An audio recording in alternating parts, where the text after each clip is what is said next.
सर्वादियोगिज्ञानमुक्त्यादिवर्धनं सर्वाभिष्टप्रबुद्धिस्यात्मार्थकार्यानुचारण राजयोगमहाविलाससम्पन्नप्रादिकीर्तनं योगायते स्तोत्रस्य प्रभावान्नाथसंश्रयः यो भक्त्या गुरुराघवेन्द्रचरणद्वन्द्वं स्मरण्यः पठेत् स्तोत्रं दिव्यमिदं सदा न हि भवेत् तस्यास्तं किञ्चन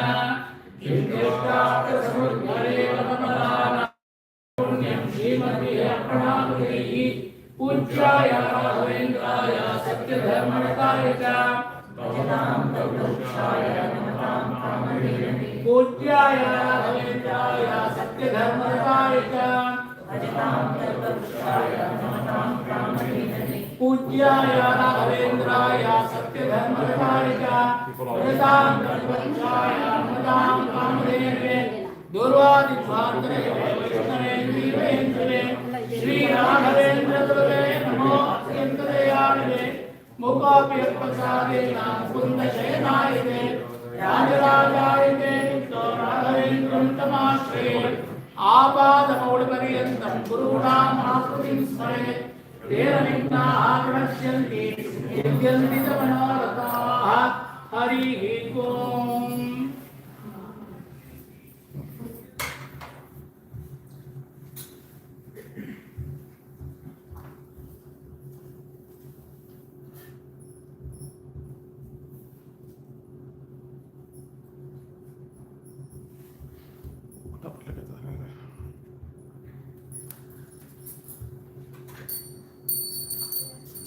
कृष्णाय वासुदेवाय हरये परमात्मने प्रणतः क्लेशनाशाय गोविन्दाय नमो नमः।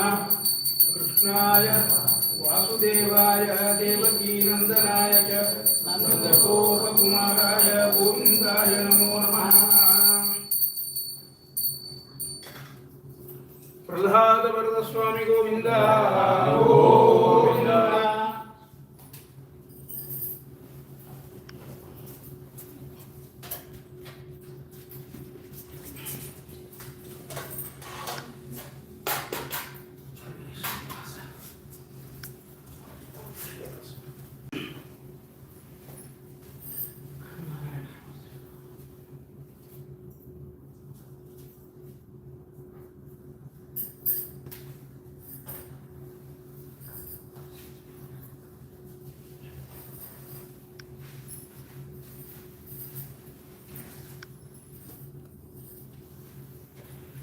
यं ब्रह्मा वरुणेन्द्र रुद्रमरुतः स्तुन्वन्ति दिव्यैस्तवैः वेदैः साङ्गपदक्रमोपनिषदैः गायन्ति यं सामगाः ध्यानावस्थित तद्गतेन मनसा पश्यन्ति यं योगिनो यस्य अन्तं न विदुः सुरासुरगणाः देवाय तस्मै नमः।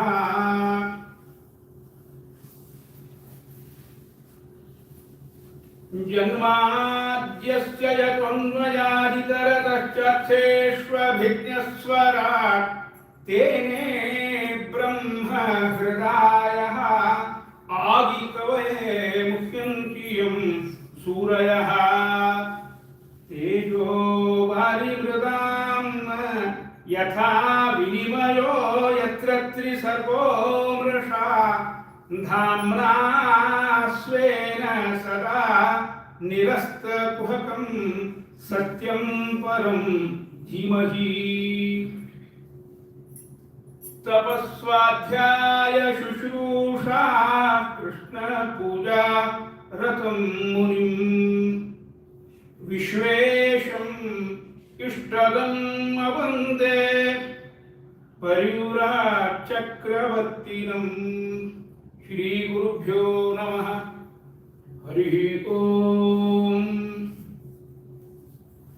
जयति तेजिकं जन्मनावृयः श्रशत इंदिरा साहु तत्र हि ತ್ವಯಿತದೃಶ್ಯತಾಂ ತ್ವಾದಿವೃಕ್ಷತಾಂ ತ್ವಯಿತತಾ ಸರ್ವ ಸ್ವಾವಿಚಿನ್ವತೆ ವ್ರಜಜನಾರ್ತಿಹಂ ವೀರಯೋಷಿತಾಂ ನಿಜ ಜನಸ್ಮಯ ಧ್ವಂಸರಸ್ಮಿತ ಭಜ ಸಖೇ ಭವೇ ಕಿಂಕರಿ ಸ್ಮನೋ ಜರರುಹಾನನಂ ಚಾರುದರ್ಶಯನ್ ಶರದುದಾಶಯೇ ಸಾಧುಜಾತ ಸರಸಿಜೋದರ ಶ್ರೀಮುಷಾದೃಶ ಸುರತನಾಥತೆ ಅಶುಲ್ಕದಾಸಿಕಾ ವರದ ನಿಘ್ನತೋ ನಿಹತ್ಯುಮಧಃ ವಿಷಜಲಾಶಯಾ ವ್ಯಾಲರಾಕ್ಷಸಾದ್ ವರುಷಮಾರುತಾದ್ ವೈದ್ಯುತಾನರಾತ್ ವೃಷಮಯಾಭಯಾ ವಿಶ್ವತೋಮುಖಾತ್ ವೃಷಭತೆ ವಯಂ ರಕ್ಷಿತಾಮುಃ. ಗೋಪಿಗೀತೆಯ ಮೊದಲ ಕೆಲವು ಪದ್ಯಗಳನ್ನು ಹೇಳುವುದರಿಂದ ನನ್ನ ಇಂದಿನ ಶ್ರೀಕೃಷ್ಣ ಸೇವೆಯ ಅನುಸಂಧಾನವನ್ನು ಆರಂಭಿಸ್ತಾ ಇದ್ದೇನೆ. ನೆರೆದ ಎಲ್ಲ ಭಕ್ತರಿಗೆ ಹೃತ್ಪೂರ್ವಕ ನಮನಗಳು.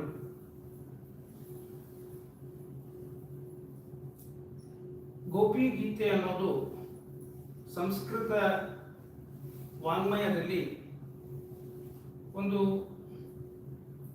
ವಿಶಿಷ್ಟ ಸಾಹಿತ್ಯ ಪ್ರಕಾರ, ಯುನೀಕ್ ಅಂತಾನೆ ಹೇಳಬಹುದು. ಯಾಕೆ? ಗೋಪಿ ಗೀತೆಯಲ್ಲಿ ಏನಿದೆ ನಿಮಗೆ ಗೊತ್ತಿದೆ. ಒಬ್ರು ಯಾರೋ ಹುಬ್ಬಳ್ಳಿ ಒಳಗೆ ನನಗೆ ಗೋಪಿ ಗೀತಾ ವೇಣುಗೀತಾ ಉಪನ್ಯಾಸ ಎಲ್ಲ ಮುಗಿದ ಮೇಲೆ ಬಂದು ಭೇಟಿಯಾಗಿ ಹೇಳಿದರು, ಉಪನ್ಯಾಸ ಭಾಳ ಚಲೋ ಇರ್ತೀನಿ. ಸಂತೋಷ. ಗೋಪಿ ಗೀತಕ್ಕೆ ವೇಣುಗೀತಕ್ಕೆ ವ್ಯತ್ಯಾಸ ಏನ್ರಿ?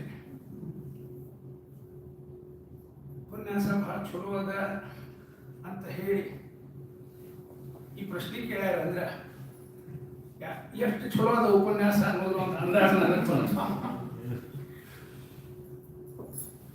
ಕೆಲವು ಸಾಮ್ಯಗಳಿವೆ.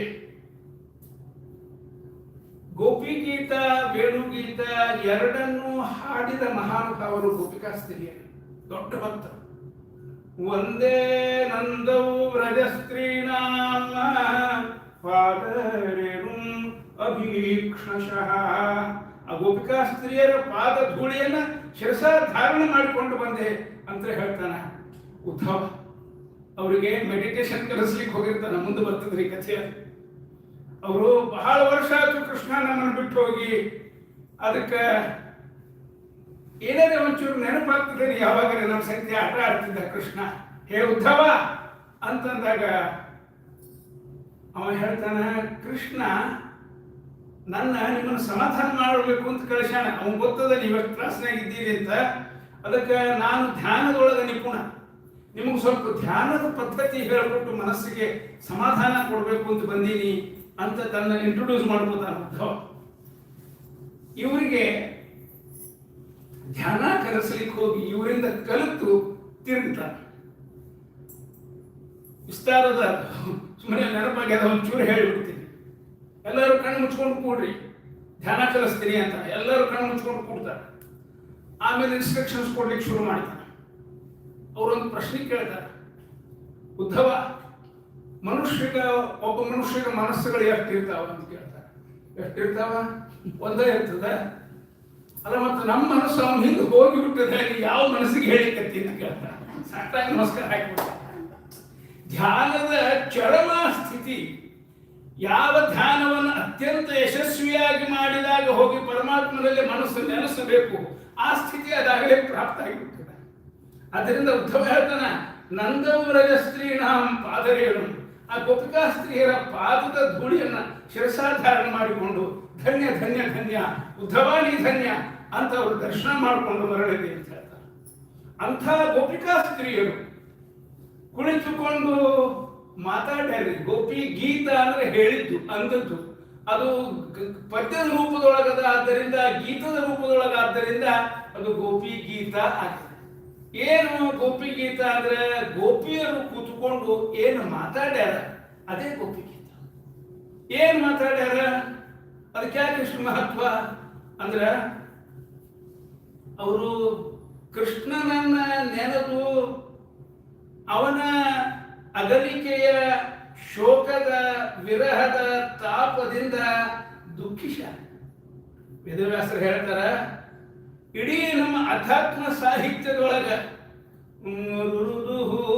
ಸುಸ್ವರಂ ರಾಜನ್ನ ಕೃಷ್ಣ ದರ್ಶನ ಲಾಲಸ ರುರುದುಹು ಹೆಂಗ್ ಅತ್ ರುರುದು ಅಂದ್ರೆ ಅತ್ ಗೋಪಿಕಾಸ್ತ್ರೀಯರು ಅದನ್ನು ದಾಖಲೆಗೊಳಿಸ್ಯಾರ.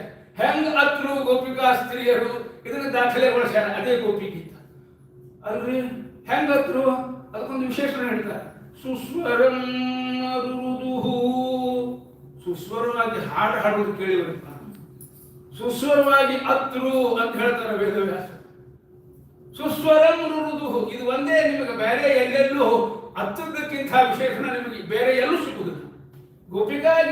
ಗೋಪಿ ಗೀತದ ವೈಶಿಷ್ಟ್ಯ ಅಂದ್ರೆ ಸುಸ್ವರಂ ರುರುದುಹು, ಭಗವಂತನನ್ನ ನೆನೆದು ಭಕ್ತಿಯ ಭಾರ, ಆ ಪರಮಾತ್ಮನ ವಿರಹದ ಅಗಲುವಿಕೆಯ ಭಾರ ಅದನ್ನು ತಾಳಲಿಕ್ಕಾಗದೆ ಆಕ್ರಂದನವನ್ನ ಮಾಡಿದರು. ಹೃದಯದ ಗೂಡು ಅದು ಇಷ್ಟೇ ಅದೇ, ಅಲ್ಲೇ ಭಾವಗಳನ್ನ ಒತ್ತಿ ಇಡ್ಲಿಕ್ಕೆ ಆಗುವುದಿಲ್ಲ, ಅವನ್ನ ಸಪ್ರೆಸ್ ಮಾಡ್ಲಿಕ್ಕೆ ಆಗುವುದಿಲ್ಲ, ಅದನ್ನ ಎಕ್ಸ್ಪ್ರೆಸ್ ಮಾಡಬೇಕು. ಸಪ್ರೆಸ್ ಮಾಡ್ಲಿಕ್ಕೆ ಆಗದೆ ಇರೋ ಭಾವಗಳ ಎಕ್ಸ್ಪ್ರೆಷನ್ ಏನದು ಇಂಗ್ಲಿಷ್ನೊಳಗೆ ಲಿರಿಕ್ಸ್ ಒಂದು ಡೆಫಿನಿಷನ್ ಸಣ್ಣವಿದ್ದಾಗ ಓದಿದ ನೆನಪು, spontaneous flow of powerful feelings ಅಂತ. ಮನಸ್ಸಿನೊಳಗ ಅದು ಇನ್ನೇನು ಹಿಡ್ಕೊಳಿಕ್ ಆಗುವುದೇ ಇಲ್ಲ ಅಂದಾಗ ಆ ಹೃದಯ ಕವಿ ಹೃದಯ ಆಗಿತ್ತು ಅಂದ್ರೆ ಅದು ಶೋಕ ಶ್ಲೋಕತ್ವಮಾಗತಃ, ಶೋಕ ಶ್ಲೋಕ ಆಗ್ತದೆ. ಅದು ನನ್ನಂಥ ಸಾಧಾರಣದವರಾಗಿದ್ರೆ ಅಂದ್ರೆ ಅಯ್ಯಯ್ಯೋ ಅಮ್ಮಮ್ಮೋ ಅಪ್ಪಪ್ಪೋ ಹಿಮಾಲಯದ ದರ್ಶನ ಮಾಡಿ ಬಂದಿರ್ತೀವ್ರಿ, ಬಂದು ಯಾರೇ ಇದ್ದಾರಂದ್ರೆ ಭಯಂಕರ ಗೊತ್ತಾಗ್ಬಿಡ್ರಿ, ಕರೆಕ್ಟ್ ಐಡಿಯಾ ಬಂದು ನಾವು ಹಿಮಾಲಯ ಕಣ್ಣು ಮುಂದೆ ಹೋಗಿ ನಿಂತು ನೋಡಿ ಬಂದ್ರೆ ಮನುಷ್ಯಗೆ ಅದನ್ನು ವರ್ಣನ ಮಾಡ್ಬೇಕಾದ್ರೆ ಕವಿ ಹೃದಯ ಇದ್ರೆ ಹೆಂಗ್ ವರ್ಣನ ಮಾಡ್ತಾರ ಅದನ್ನ?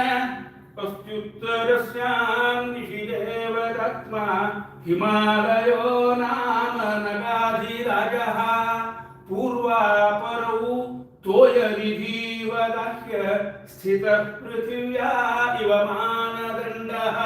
ದೇವತಾತ್ಮ ಅಂತಾನ. ನಮ್ಮ ಕಣ್ಣಿಗೆ ಕೋಟಿ ಬರೀ ಗುಡ್ಡ ಕಾಣಿಸ್ತದೆ, ಆ ಕವಿ ಕಣ್ಣಿಗೆ, ಕಾಳಿದಾಸನ ಕಣ್ಣಿಗೆ ಅತ್ಯುತ್ತರಸ್ಯಾಂ ದಿಶಿ ದೇವತಾತ್ಮ ಅವ ಸಾಧಾರಣ ಅಲ್ಲ. ಯಾವನ ಶಿಖರದೊಳಗ ಋಷಿಗಳಿಗೆ ಮುನಿಗಳಿಗೆ ನಮ್ಮ ಉಪನಿಷತ್ತುಗಳು ಗೋಚರ ಆಗಿವೆ.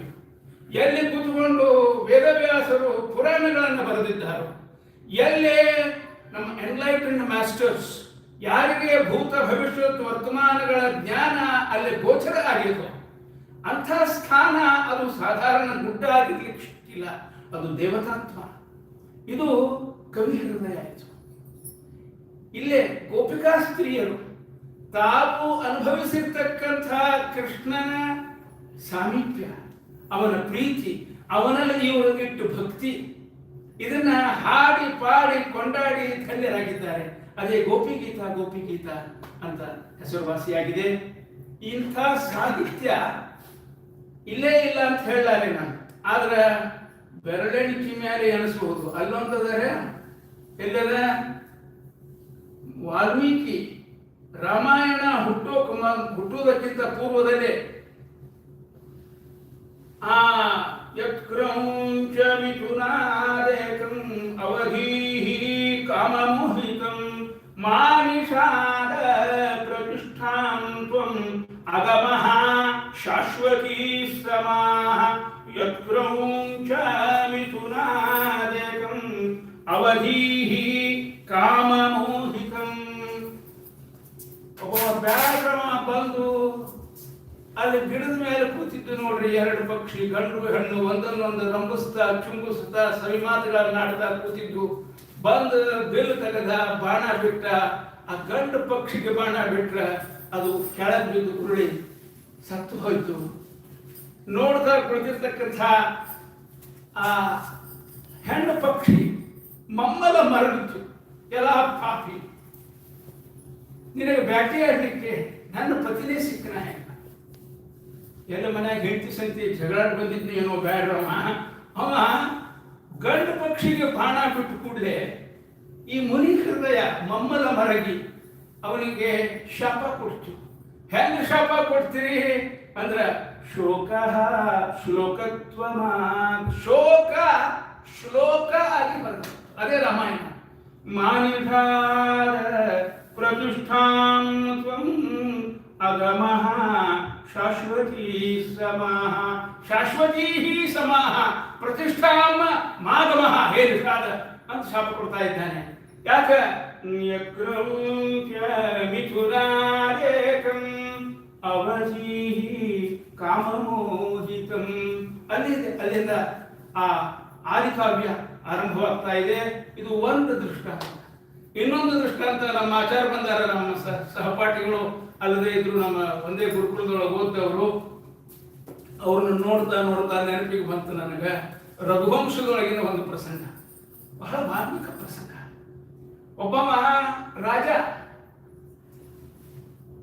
ಹೊಸದಾಗಿ ಮದುವೆ ಆಗಿರ್ತಾನ, ಅಲ್ಲ ಮದುವೆ ಆಗಿ ಒಂದು ಮಗ ಹುಟ್ಟಿರ್ತದೆ, ಆದ್ರೂ ಅದು ಹೊಸದಾಗಿನ ಇನ್ನೂ ಗಂಡ ಹೆಂಡತಿಗೆ ಆ ಹನಿಮೂನದ್ದು ಸವಿ ಆರಿರುವುದಿಲ್ಲ.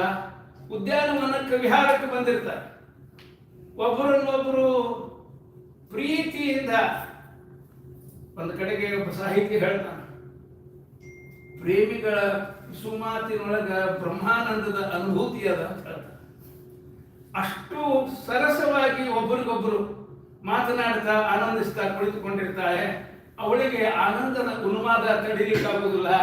ಅಕ್ಕಿ ಅಂತಾಳೆ, ಸ್ವಲ್ಪ ತೆಲ್ದಿಂಬು ಮಾಡಿ ಕೊಟ್ಟು ಬಿಡ್ರಿ, ತೊಡಿ ಮಲ್ಕೊಂಡ್ಬಿಡ್ತೀನಿ ನಿಮ್ಮ ತೊಡಿ ಮೇಲೆ. ಯಾಕೋ ಕೂತಾಗ ಮೈಯೊಳಗ ಆಗೋ ಆನಂದದ ಭಾರ ಯಾಕೋ ತಡಿಲಿಕ್ಕಾಗುವಂತು, ಒಂಚೂರು ಅಡ್ಡಾಗತ್ತೀನಿ. ಮಲಗುತ್ತಾಳ, ಅವನ ತಲೆ ಮೇಲೆ ತೊಡಿ ಇಡ್ತಾಳ. ಅವಳು ಶಿರಸ್ಸನ್ನ ನೇವರಿಸ್ತಾ ಬೈತಲಲ್ಲಿ ಕೈಯಾಡಿಸ್ತಾ ಪ್ರೀತಿಯಿಂದ ಮಾತಾಡ್ತಾ ಇದ್ದಾನೆ. ಆಕಾಶದೊಳಗ ನಾರದರು ಆ ತಂಬೂರಿ ಹಾಕೊಂಡು ಹೋಗ್ತಾ ಇದ್ರು, ಭಗವಂತನ ಗುಣಗಾನ ಮಾಡಿದ್ರು. ಆ ವೀಣಾದ ತುದಿಗೆ ಒಂದು ಪಾರಿಜಾತದ ಹೂವಿನ ಹಾರವನ್ನು ಹಾಕಿದ್ರು. ಗಾಳಿ ಒಳಗ ಆ ವೀಣಾದ ಮುಂದೆ ಹಾಕಿರ್ತಕ್ಕಂಥ ಪಾರಿಜಾತದ ಹೂವಿನ ಹಾರ ಆ ವೀಣಾದಿಂದ ಉಚ್ಚಿಕೊಂಡು ಕೆಳಗೆ ಬಿದ್ದು ಗಾಳಿ ಒಳಗ ಹಾರಾಡ್ಕೋತ ತೂರಾಡ್ಕೋತ ಬಂದು ಈಕಿ ಮೈ ಮೇಲೆ ಬಿತ್ತು. ಬಿದ್ದದ್ದೇ ತಡ ಒಮ್ಮೆ ಹೀಗೆ ಮೈ ಝುಂಕುಶಿ ನಿಶ್ಚೇಷ್ಟಿತ ಕೂಡಲೇ ಹಾರ ತೆಗೆದ ಬಗುದು ಕೈಯಾಡಿಸ್ತಾರ. ಮೈ ತಣ್ಣಗೆ ಹಾಕೋತಿ ಹೊಂಟದ, ಕಾಲು ತಿಕ್ಕಿದ, ಕೈ ತಿಕ್ಕಿದ, ಹಣಿ ತಿಕ್ಕಿದ, ಕರೆದ, ಹೇ ಪ್ರಾಣ ಪಕ್ಷ ಹೊರಟು ಎದು ಹೊಡ್ಕೊಂಡ್ಬಿಟ್ಟ. ಯಾರವ? ಅಜ ಅಜ ಅಂತ ಹೆಸರು, ಅಜರಾಜ ಅಜರಾಜ ಅಂತ. ದಶರಥನ ತಂದಿರಿ, ಶ್ರೀರಾಮಚಂದ್ರನ ತಂದಿರ ದಶರಥ ಇದ್ದಾನ. ಒಂದು ಕಡೆಗೆ ಒಬ್ಬ ವಿಮರ್ಶೆಕಾರರು ಹೇಳ್ತಾರೆ, ದಶರಥನ ವರ್ಣನ ಮಾಡುವ ಮುಂದೆ ದಶದಿಕ್ಷುರಥ ಎಲ್ಲ ವಿಖ್ಯಾತ ಅಂತ ವರ್ಣನ ಮಾಡ್ತಾರ. ಬಹಳ ದುರದೃಷ್ಟಶಾಲಿ ದಶರಥ. ಯಾಕಂದ್ರೆ ಸಣ್ಣ ವಯಸ್ಸು ಆಗ ದಶರಥ ಜನಿಸಿದ್ದ. ದಶರಥನ ತಾಯಿ ಹೊಟ್ಟೋಗ ಬಾಲ್ಯದೊಳಗ ತಾಯಿ ಪ್ರೀತಿ ಇಲ್ಲದೆ ಕಳೆದ ದಶರಥ. ಮುಂದೆ ರಾಜಾಧಿರಾಜ ಅತ್ಯಂತ ಪ್ರೀತಿಸೋ ಮಗ ರಾಮ ಅವನನ್ನ ಕಳ್ಕೊಂಡು ದುಃಖದಿಂದ ಪ್ರಾಣ ಬಿಟ್ಟ. ಹಿಂಗ ನೋಡೋರ್ ಕಣ್ಣಿಗೆ ಕೆಲವರು ಜೀವನ ಅದ್ಭುತ ಇರ್ತದೆ, ಒಳಗಿನವ್ರ ಸಂತ ದೇವರೇ ಬಲ್ಲ, ಹೊರಗೆ ಜಗ ಜಗ ಒಳಗೆ ಭಗ ಭಗ. ಹಂಗ ದಶರಥ ನೋಡ್ಲಿಕ್ಕೆ ದೊಡ್ಡ ರಾಜ, ಆದ್ರೆ ಬಾಲ್ಯದೊಳಗೇನೆ ಎಲ್ಲರಿಗೂ ಸಹಜವಾಗಿ ಸಿಗಬಹುದಾದ ಮಾತೃ ಪ್ರೇಮದಿಂದ ವಂಚಿತ. ಯಾಕ? ಅಜನ ಹೆಂಡತಿ. ಹಿಂಗೊಂದು ಅಕಸ್ಮಾತ್ ಆದ ಘಟನಾದಿಂದ ಅವಳ ಪ್ರಾಣ ಪಕ್ಷಿ ಆಹಾರ ಕೂತು. ಅಜ ಅಲ್ಲಿ ಕೂತ್ಕೊಂಡು ವಿಲಾಪ ಮಾಡ್ತಾ ಇದ್ದಾನೆ. ಅಜ ವಿಲಾಪ ಅಂತಾನೆ ಸಂಸ್ಕೃತ ಸಾಹಿತ್ಯದೊಳಗ ಬಹಳ ಪ್ರಸಿದ್ಧ ಘಟನಾ. ಒಂದೆರಡು ಸಂದರ್ಭಗಳು ಕಾಳಿದಾಸ, ಅದಕ್ಕೆ ಕಾಳಿದಾಸ ಅನ್ನೋದು ಅವಂಕ ಒಂದೆರಡು ಮಾತು ನೆನಪಾಗುತ್ತಾವ. ಅವ ಅಂತಾನ, ಎಲ್ಲ ಪ್ರಜಾಂತಕ ವಿಧಿ, ನೀನು ಈ ಜಗತ್ತಿನೊಳಗೆ ಏನರೇ ಅವ ಏನವು ನಿನಗ ಸಾಧನವಾಗಿ ಇನ್ನೊಬ್ಬರ ಪ್ರಾಣ ತೆಗಿಲಿಕ್ಕೆ ನಿನಗೆ ಸಾಧನ ಆಗದೇ ಇರುವಂತಾವು ಏನರೇ ಅವ ಏನು.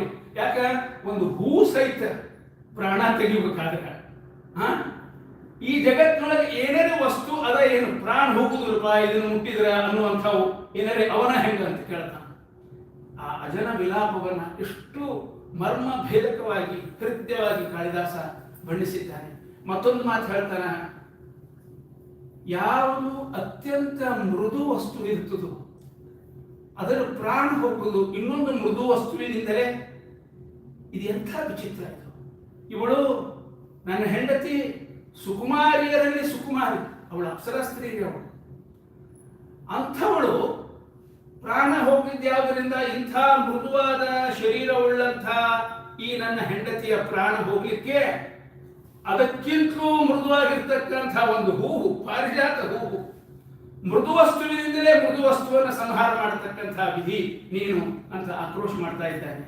ಇದು ಇನ್ನೊಂದು ದೃಷ್ಟಾಂತ, ಒಂದು ರಾಮಾಯಣದ ದೃಷ್ಟಾಂತ, ಇನ್ನೊಂದು ಅಜವಿಲಾಪದ ದೃಷ್ಟಾಂತ.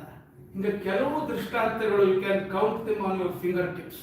ಅಪರೂಪದ ಶೋಕ ಕಾವ್ಯಗಳು ನಮ್ಮಲ್ಲಿ ಕಾಣಿಸ್ತಾವ. ಆಧುನಿಕರಲ್ಲೇ ನನಗೆ ನೆನಪಾಗುವುದು ನಮ್ಮೂರಿನ ಬೇಂದ್ರೆ ಅವರು.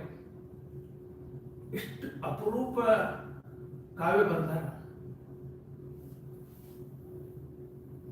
ಅವರ ಒಂದು ಮಗು ಸತ್ತು ಹುಟ್ಟುತ್ತದೆ. ಆ ಸತ್ತ ಮಗುವನ್ನ ತೊಡಿ ಮೇಲೆ ಹಾಕೊಂಡು ಹೆಂಡತಿ ಗಂಡನ ಹಾದಿ ಕಾಯ್ದಿದ್ದಾರೆ. ಗಂಡ ಹೊರಗಿನಿಂದ ಬರ್ತಾನೆ. ಕಣ್ಣು ಸತತ ಧಾರಾಕಾರ ನೀರು ಉಸಿನ ಶವದ ಮೇಲೆ ಬೀಳ್ತಾ ಇರ್ತದ. ಗಂಡು ಬಂದ ಕೂಡಲೇ ಮುಖ ಎತ್ತಿ ಹಿಂಗ ಗಂಡನ ಕಡೆಗೆ ನೋಡ್ತಾಳ. ಆ ದೃಷ್ಟಿಯೊಳಗ ಒಂದು ಕಾವ್ಯದ ಕಲ್ಪನೆಗೆ ಬೇಕಾದಂತಹ ಸಾಮಗ್ರಿ ಕವಿಗೆ ಕಾಣಿಸ್ತದ. ನೀ ಹಿಂಗ ನೋಡಬೇಡ ನನ್ನ, ನೀ ಹಿಂಗ ನೋಡಿದರ ನನ್ನ, ತಿರುಗಿ ನಾ ಹೆಂಗ ನೋಡಲೇ ನಿನ್ನ. ಆ ಕಣ್ಣಿನೊಳಗ ನೀ ಹಿಂಗ ನೋಡಿದರೆ ಅದನ್ನು ಕಳ್ಕೊಂಡ, ಅದಕ್ಕೆ ಉತ್ತರ ಇಲ್ಲ ನನ್ನ ಹತ್ರ. ನಾನು ನಿನ್ನ ಕಡೆ ತಿರುಗಿ ಹೆಂಗ ನೋಡಿ ಈ ದೃಷ್ಟಿಯನ್ನು ಹೆಂಗ ಎದುರಿಸಿ. ನಮ್ಮಲ್ಲೇ ಕೀರ್ತಿನಾಥ್ ಕೃತಿಕೋಟಿ ಅಂತ ಬೇಂದ್ರೆ ಕಾವ್ಯದ ಸಮಗ್ರ ಕಾವ್ಯ ವಿಮರ್ಶೆ ಅಂತ ಬರೆದಿದ್ದಾರೆ. ಅವರು ಒಮ್ಮೆ ಹೇಳ್ತಾರ,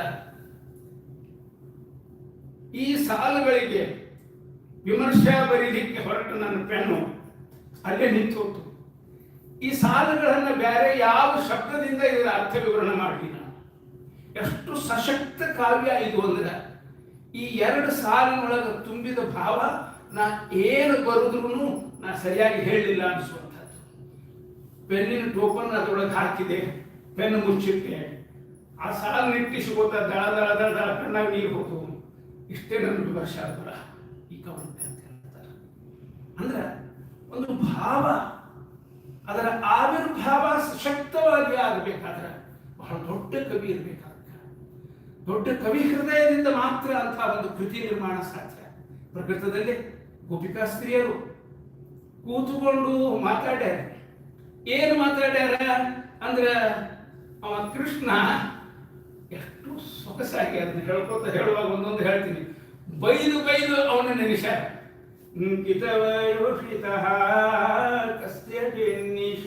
ಏ ಮೋಸದವನೇ ಅಂತಾರ. ಅವನ ಕೈ ಹಿಡಿದ್ರ ಅವ್ನು ಹೇಳ್ಬೇಕು, ಈ ಮೋಸದ ಕೈ ಮತ್ತಾರ್ಯಾರ ಕೈ ಹಿಡಿದ ಮತ್ತಾರ್ಯಾರನ್ನು ಮೋಸ ಮಾಡ್ಯಾರ. ಪ್ರೀತಿ ಮಾಡೋ ರೀತಿ ಅದು. ಪ್ರೀತಿಯಿಂದ ನೀವು ಏನು ಬೇಕಾದ್ರೆ ಬೈರಿ, ಆ ಹೃದಯಕ್ಕೆ ಇನ್ನೊಂದು ಹೃದಯಕ್ಕೆ ಗೊತ್ತಾಗ್ತದೆ. ಇದನ್ನು ನೀವು ನೋಡ್ಬೇಕು ಅಂದ್ರೆ ತಾಯಂದ್ರು ಖುಷಿ ನಾಡ್ಸೋದನ್ನು ನೋಡ್ಬೇಕು. ತೊಡಿ ಮೇಲೆ ಖುಷಿನ ಹಾಕೊಂಡಿರ್ತಾರೆ. ಏ ಕಳ್ಳ, ಏ ಲಪುಟ, ಏ ಸುಳ್ಳ ಅಂದ್ರೆ ಕಿಲಿ ಕಿಲಿ ಕಿಲಿ ಕಿಲಿ ನಗ್ತಿರ್ತದೆ. ಕಳ್ಳ, ಸುಳ್ಳ, ಲಪುಟ, ಮೋಸಗಾರ ಅಂತ ಬೈಕೋತ ಆ ಖುಷಿನ ಆಡಿಸ್ತಿರ್ತಾರೆ. ಅದಕ್ಕೆ ಏನು ಶಬ್ದದ ಅರ್ಥನೇ ಆಗ್ತಿರ್ತಾ, ಈ ಮುಖ್ಯ ಭಾವ ಪ್ರೀತಿ. ಅದನ್ನ ನೋಡಿ ಕಿಲ ಕಿಲ ಕಿಲ ಕಿಲ ನಗ್ತಿರ್ತದ. ಬ್ಯಾರೆ ಶಬ್ದ ಅಂದ್ರೆ ಅಷ್ಟು ಸಂತೋಷ ಆಗೋದಿಲ್ರಿ. ಯಾವ ತಾಯಿ ರೂಢಿ ಮಾಡಿಸಿರ್ತಾಳಲ್ಲ ಅವರ ಖುಷಿಗೆ ಶಬ್ದವನ್ನು ಹತ್ತುತ್ತಲ್ಲ ಹಿಂದಿನ ಭಾವ ಹತ್ತುತ್ತೆ. ಹಂಗ ಗೋಪಿಕಾ ಸ್ತ್ರೀಯರು ಅದಕ್ಕೆ ನಿಂದಾಸ್ತುತಿ ಅಂತಾರೆ ಸಂಸ್ಕೃತ ಕಾವ್ಯದೊಳಗೆ.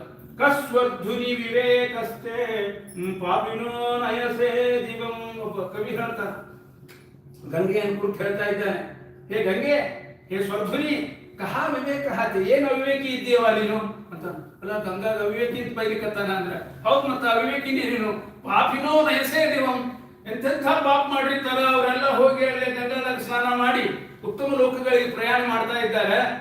ಪಾಪಿಗಳನ್ನು ಸ್ವರ್ಗಕ್ಕೆ ಕರ್ಕೊಂಡು ಹೋಗ್ತೀಯಲ್ಲ, ಮತ್ತೆ ಇದಕ್ಕೇನು ವಿವೇಕ ಇರಬೇಕೇನು ಅಂತ. ಅಂದ್ರೆ ನಿಂದಾಸ್ತುತಿ, ಮೇಲ್ನೋಟಕ್ಕೆ ನಿಂದ, ಒಳಗ ಸ್ತೋತ್ರ. ಹಂಗ ಗೋಪಿಕಾ ಸ್ತ್ರೀಯರ ಈ ಗೋಪಿ ಗೀತದೊಳಗ ಅನೇಕ ನಿಂದಾಸ್ತುತಿಗಳನ್ನ ನಾವು ಕಾಣ್ತಾ ಇದ್ದೇವೆ.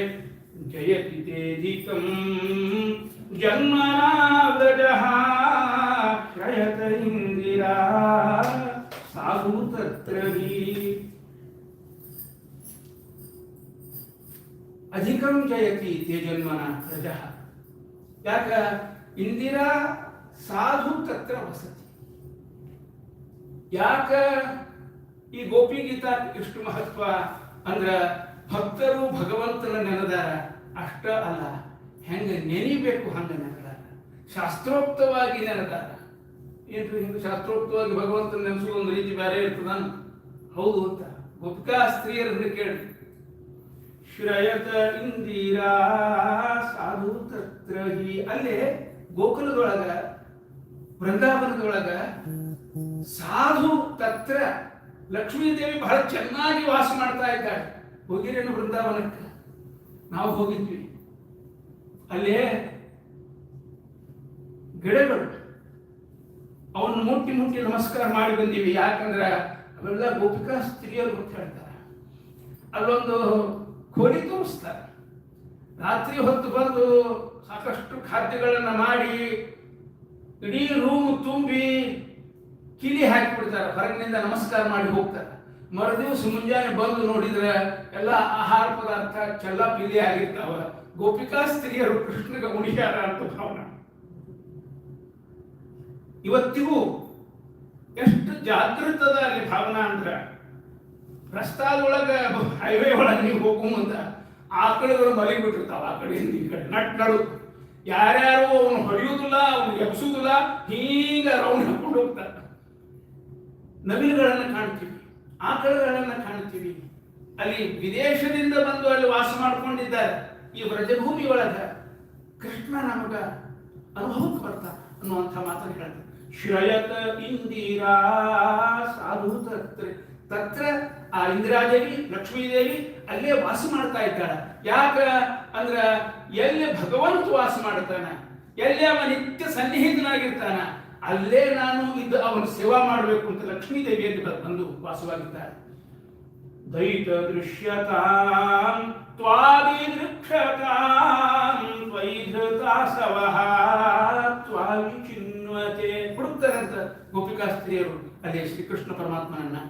ಗೋಪಿಕಾ ಸ್ತ್ರೀಯರ ಭಕ್ತಿಯರು ಇವತ್ತು ಅಲ್ಲಿ ವಾಸ ಮಾಡ್ತಾ ಇದ್ದಾರಲ್ಲ ಅವರೆಲ್ಲ. ಒಂದು ಸಂದರ್ಭ ನೆನಪಾಗ್ತಾ ಇದೆ ನನಗೆ, ನಿಜವಾಗ್ಲೂ ನಡೆದ ಘಟನೆ. ಹರಿಕಥಾಮೃತ ಸಾರ ಪಾಠ ಮಾಡುವ ಮುಂದ ನಾನು ಇದನ್ನು ಹೇಳಿದ್ದುಂಟು. ಯಾರಾದರೂ ಆನ್ಲೈನ್ ಕೇಳಿದ್ರೆ ಅವರು ಕೇಳಿರ್ತೀರಿ ಇದನ್ನ. ಲಿಂಗಸೂರು ಹತ್ರ, ರಾಯಚೂರು ಹತ್ರ ಒಂದು ಲಿಂಗಸೂರು ಅಂತ ಹಳ್ಳಿ. ಸುಮಾರು ಒಂದು 150 ವರ್ಷಗಳ ಹಿಂದೆ ನಡೆದಿರ್ತಕ್ಕಂತಹ ಘಟನೆ ಇದು. ಅಲ್ಲೇ ಒಂದು ದೇವಸ್ಥಾನ, ಲಕ್ಷ್ಮೀದೇವಿ ದೇವಸ್ಥಾನ. ಆ ದೇವಸ್ಥಾನಕ್ಕೆ ಒಬ್ಬ ಅರ್ಚಕರು ತಂದಿ ಮೊದಲ ಅರ್ಚನೆ ಮಾಡ್ತಾ ಇದ್ರು. ರೈತಾಪಿ ಜನಾಂಗ, 4 ಮಕ್ಕಳು, 3 ಮಕ್ಕಳು ಬುದ್ಧಿವಂತರಿದ್ರು. ಏನೋ ವ್ಯಾಪಾರ ಅದು ಇದು ಮಾಡಿಕೊಂಡು ಬೇರೆ ಬೇರೆ ಕಡೆಗೆ ಅವರು ಸೆಟ್ಲ್ ಆದ್ರು. ಒಬ್ಬ ಮಗ ಅಷ್ಟು ಬುದ್ಧಿವಂತ ಅಲ್ಲ, ಆದ್ರೆ ಬಹಳ ಸಾಧು ಸ್ವಭಾವ. ದೇವಸ್ಥಾನದ ಅರ್ಚನೆ ಅವ ಮಾಡ್ತಾ ಇದ್ದ. ಆ ದೇವಸ್ಥಾನದ ಹೆಸರಿಗೆ ಸ್ವಲ್ಪ ಜಮೀನಿತ್ತು, ಭೂಮಿ. ಯಾರು ಅರ್ಚನೆ ಮಾಡ್ತಾರೆ ಅವರಿಗೆ ಅಂತ ಆ ಕಾಗದ ಪತ್ರ ಆಗಿತ್ತು. ಅದಕ್ಕೆ ಇವರೆಲ್ಲ ಬೇಕಾದಷ್ಟು ಉಳಿದ 3 ಮಂದಿ ಬೇಕಾದಷ್ಟು ಸಂಪಾದನೆ ಮಾಡ್ಯಾರ. ತಂದಿ ಮರಣಿಸಿದ ಮೇಲೆ ಆಸ್ತಿ ಸಲುವಾಗಿ ಆ ದೇವಸ್ಥಾನದೊಳಗೆ ನಮಗೂ ಪಾಲದ ಅಂತ ಉಳಿದ 3 ಮಂದಿ ಬಂದರು. ಪಾಪ ತಗೋರಿ ಅಂದ, ಏನು ವಿರೋಧನೇ ಇಲ್ಲ. ಅವನಿಗೆ ಉಪಜೀವನ ಇಟ್ಟಿದ್ದದ್ದು ಅದೊಂದೇ. ಆದ್ರೂ ತಗೊಳ್ರಿ ಅಂದ ಕೂಡಲೇ ಊರವ್ರು ಬಂದು ಅಡ್ಡು ನಿಂತು, ಇಲ್ಲ ಅವ ಅದನ್ನ ಲಕ್ಷ್ಮೀದೇವಿ ಪೂಜಾ ಮಾಡಿಕೊಂಡು ತನ್ನ ಜೀವನ ಮಾಡ್ಕೊಂಡಿದ್ದಾನೆ, ಅವನಿಗಿರೋದು ಅದೊಂದೇ ಆಧಾರ, ಕಸಿಬೇಡ. ಕೇಳಲೇ ಇಲ್ಲ ಇವರು.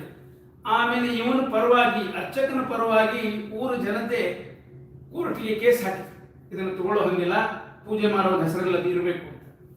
ಕೋರ್ಟ್ಗೆ ಬುಲಾವ್ ಬಂತು, ಕರೆದು ಈ ಅರ್ಚಕನ.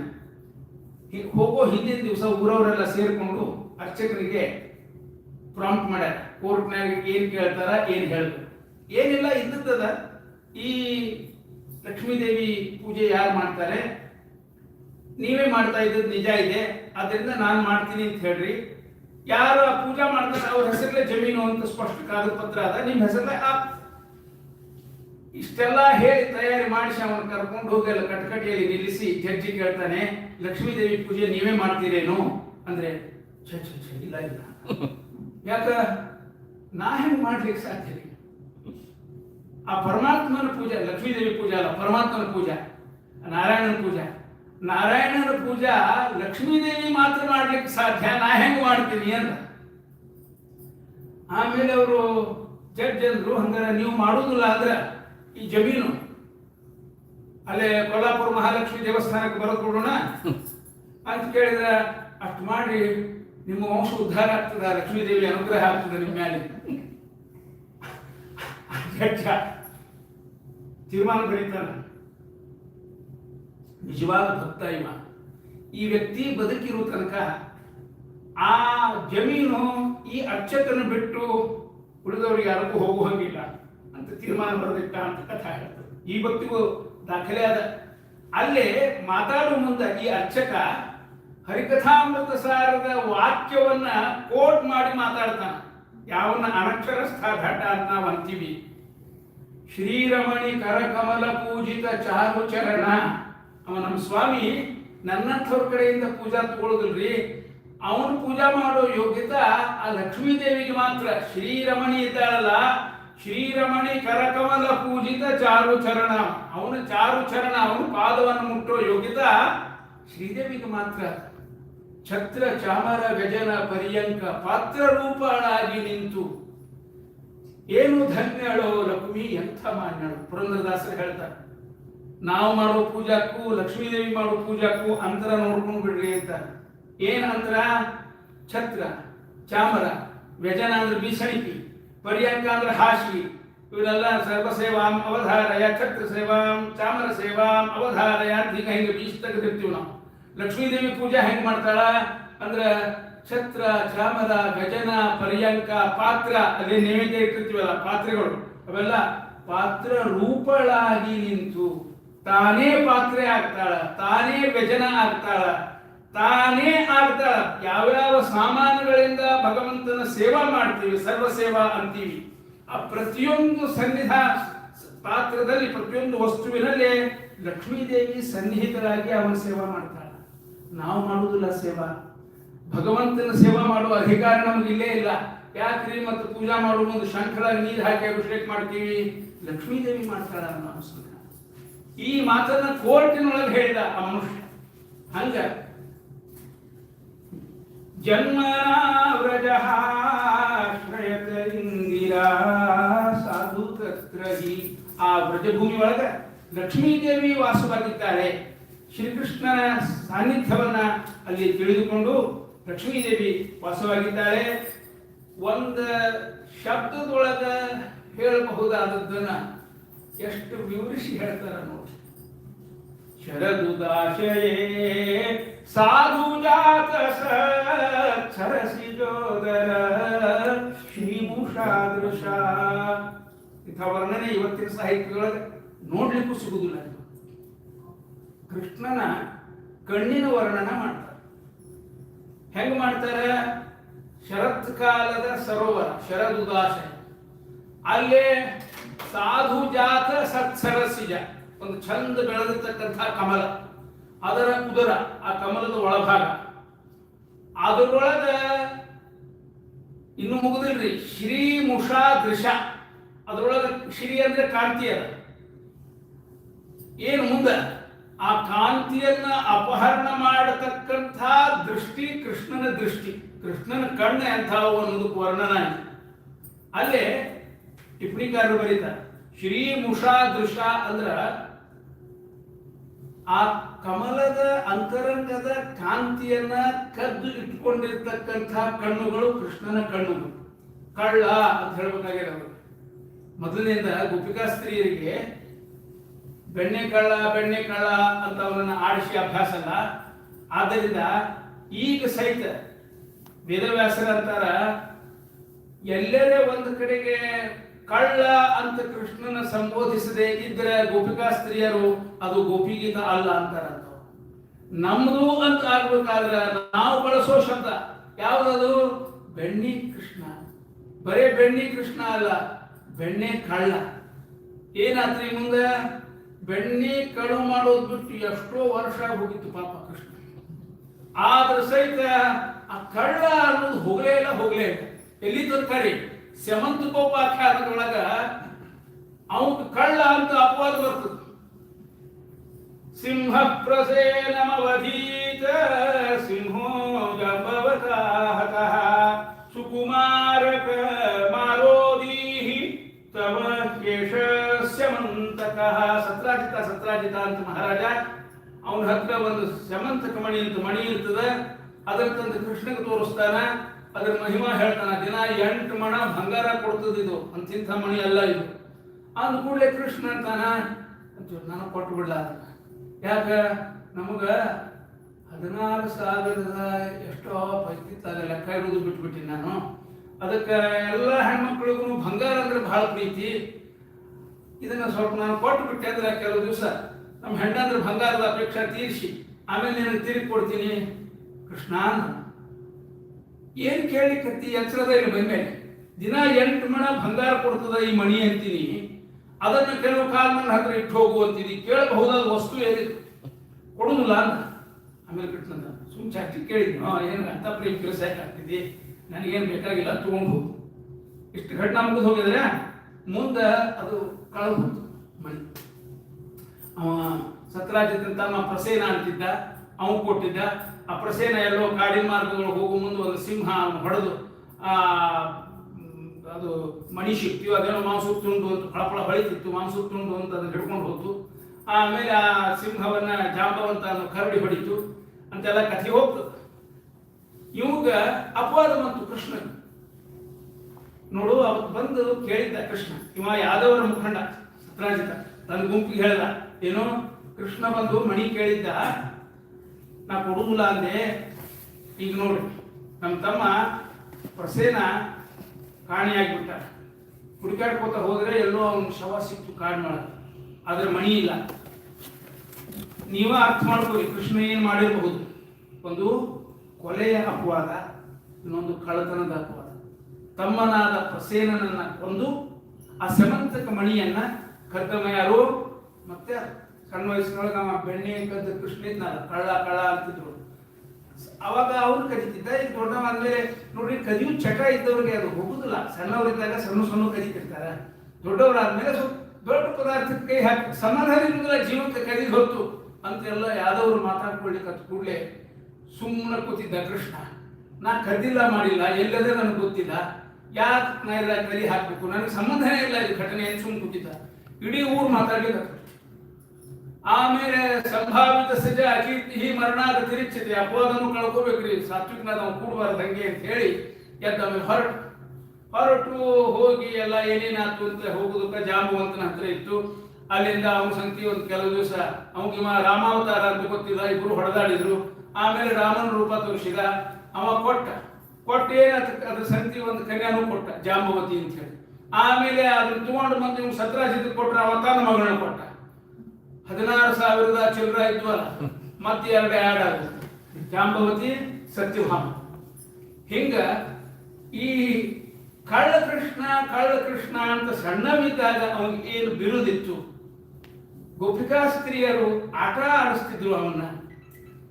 ಆ ಅಪವಾದ ಮುಂದೆ ದೊಡ್ಡವರಾದ ಮೇಲೆ ಹೋಗ್ಲಿಲ್ರಿ. ಅದಕ್ಕೆ ಬಹಳ ಹುಷಾರಿರ್ಬೇಕು. ನಮಗೆ ಏನೋ ಅಂತಾರ್ಗಳು, ನಾವೇನು ಮಾಡಿಲ್ಲ, ಜಾಸ್ತಿಗೆ ಅಂತಾರ ಅನ್ಬೇಡ್ರಪ್ಪ, ದೊಡ್ಡ ಮಾಡಿನಿ, ಈಗ ಸಣ್ಣವಿದ್ದ ಕಳ್ತನ ಮಾಡ್ತಿದ್ದೆ ಖರೆ, ಈಗ ಬಿಟ್ಟು ಬಹಳ ದಿವಸ ಆಯ್ತು, ಈಗ ನನ್ಬೇಡ್ರಿ ನಾ ಅಂತ ಹೇಳ್ಬೇಕು ಅವ್ರಿಗೆ.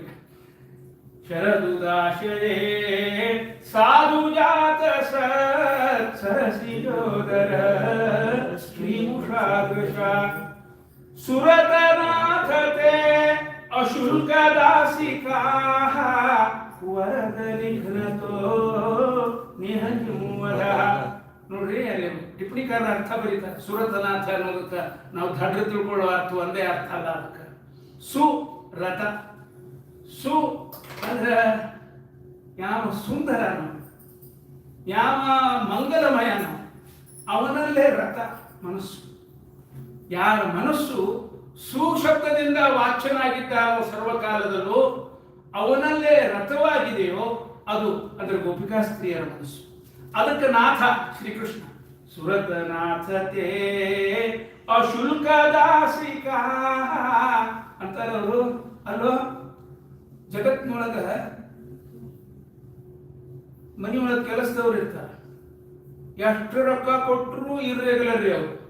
ಇಲ್ಲಿರೋ ಹೆಣ್ಮಕ್ಳು ಇಂಡಿಯಾದೊಳಗೆ ಇಲ್ರಿ, ಆಳು ಕಾಳು ಇಟ್ಕೊಂಡು ವೈಭವದಿಂದ ಇರ್ತಾರೆ. ನಮ್ಮ ಮನೆ ಬಾರ್ ನೋಡ್ರಿ, ಎಷ್ಟು ರೊಕ್ಕ ಬಂದ್ರು ಎಲ್ಲ ನಾವ ಮಾಡ್ಬೇಕು, ಇಲ್ಲಿ ಆಳು ಇಟ್ಕೊಳ್ಳೋ ಹಂಗಿಲ್ಲ ಅಂತ ಕರ್ಬಿಟ್ಟಿರ್ತಾರೆ. ಅಲ್ಲಿ ಹೋಗಿ ಕೆಲವು ದಿವಸ ಇದ್ಮೇಲೆ ಗೊತ್ತಾಗ್ತದೆ. ಅಗ್ದಿ ನಿಮಗೆ ಎಮರ್ಜೆನ್ಸಿ ಇದ್ದಾಗ ಕೈ ಕೊಡ್ತಾರೆ ಅವ್ರು ಕೆಲಸದವ್ರು. ನೀವು ಅದಕ್ಕೆ ಪ್ರಿಪೇರ್ಡ್ ಸಹಿತ ಇರೋದಿಲ್ಲ, ಎಲ್ಲ ನಡ್ಕೊಂಡು ಹೊಂಟ್ಬಿಟ್ಟಿರ್ತದೆ. ಬರ್ತಾರೆ, ಮನೆಯಾಗ ಮಂದಿ ಬಂದಿರ್ಬೇಕು, ಎಲ್ಲ ಒಂದು 8 ಮಂದಿ ಇರ್ಬೇಕು, ಎಲ್ಲ ಮಾಡ್ತಾರೆ ಬಿಡು ಅಂತ ನೀವು ತಿಳ್ಕೊಂಡಿರ್ಬೇಕು. ಅವತ್ತು ಒಂದು ಮೊಬೈಲರೇ ಬಂದ್ರೆ ನಿಮ್ಮ ಪುಣ್ಯ, ಹಂಗೆ ತಪ್ಪಿಸಿದ್ರು.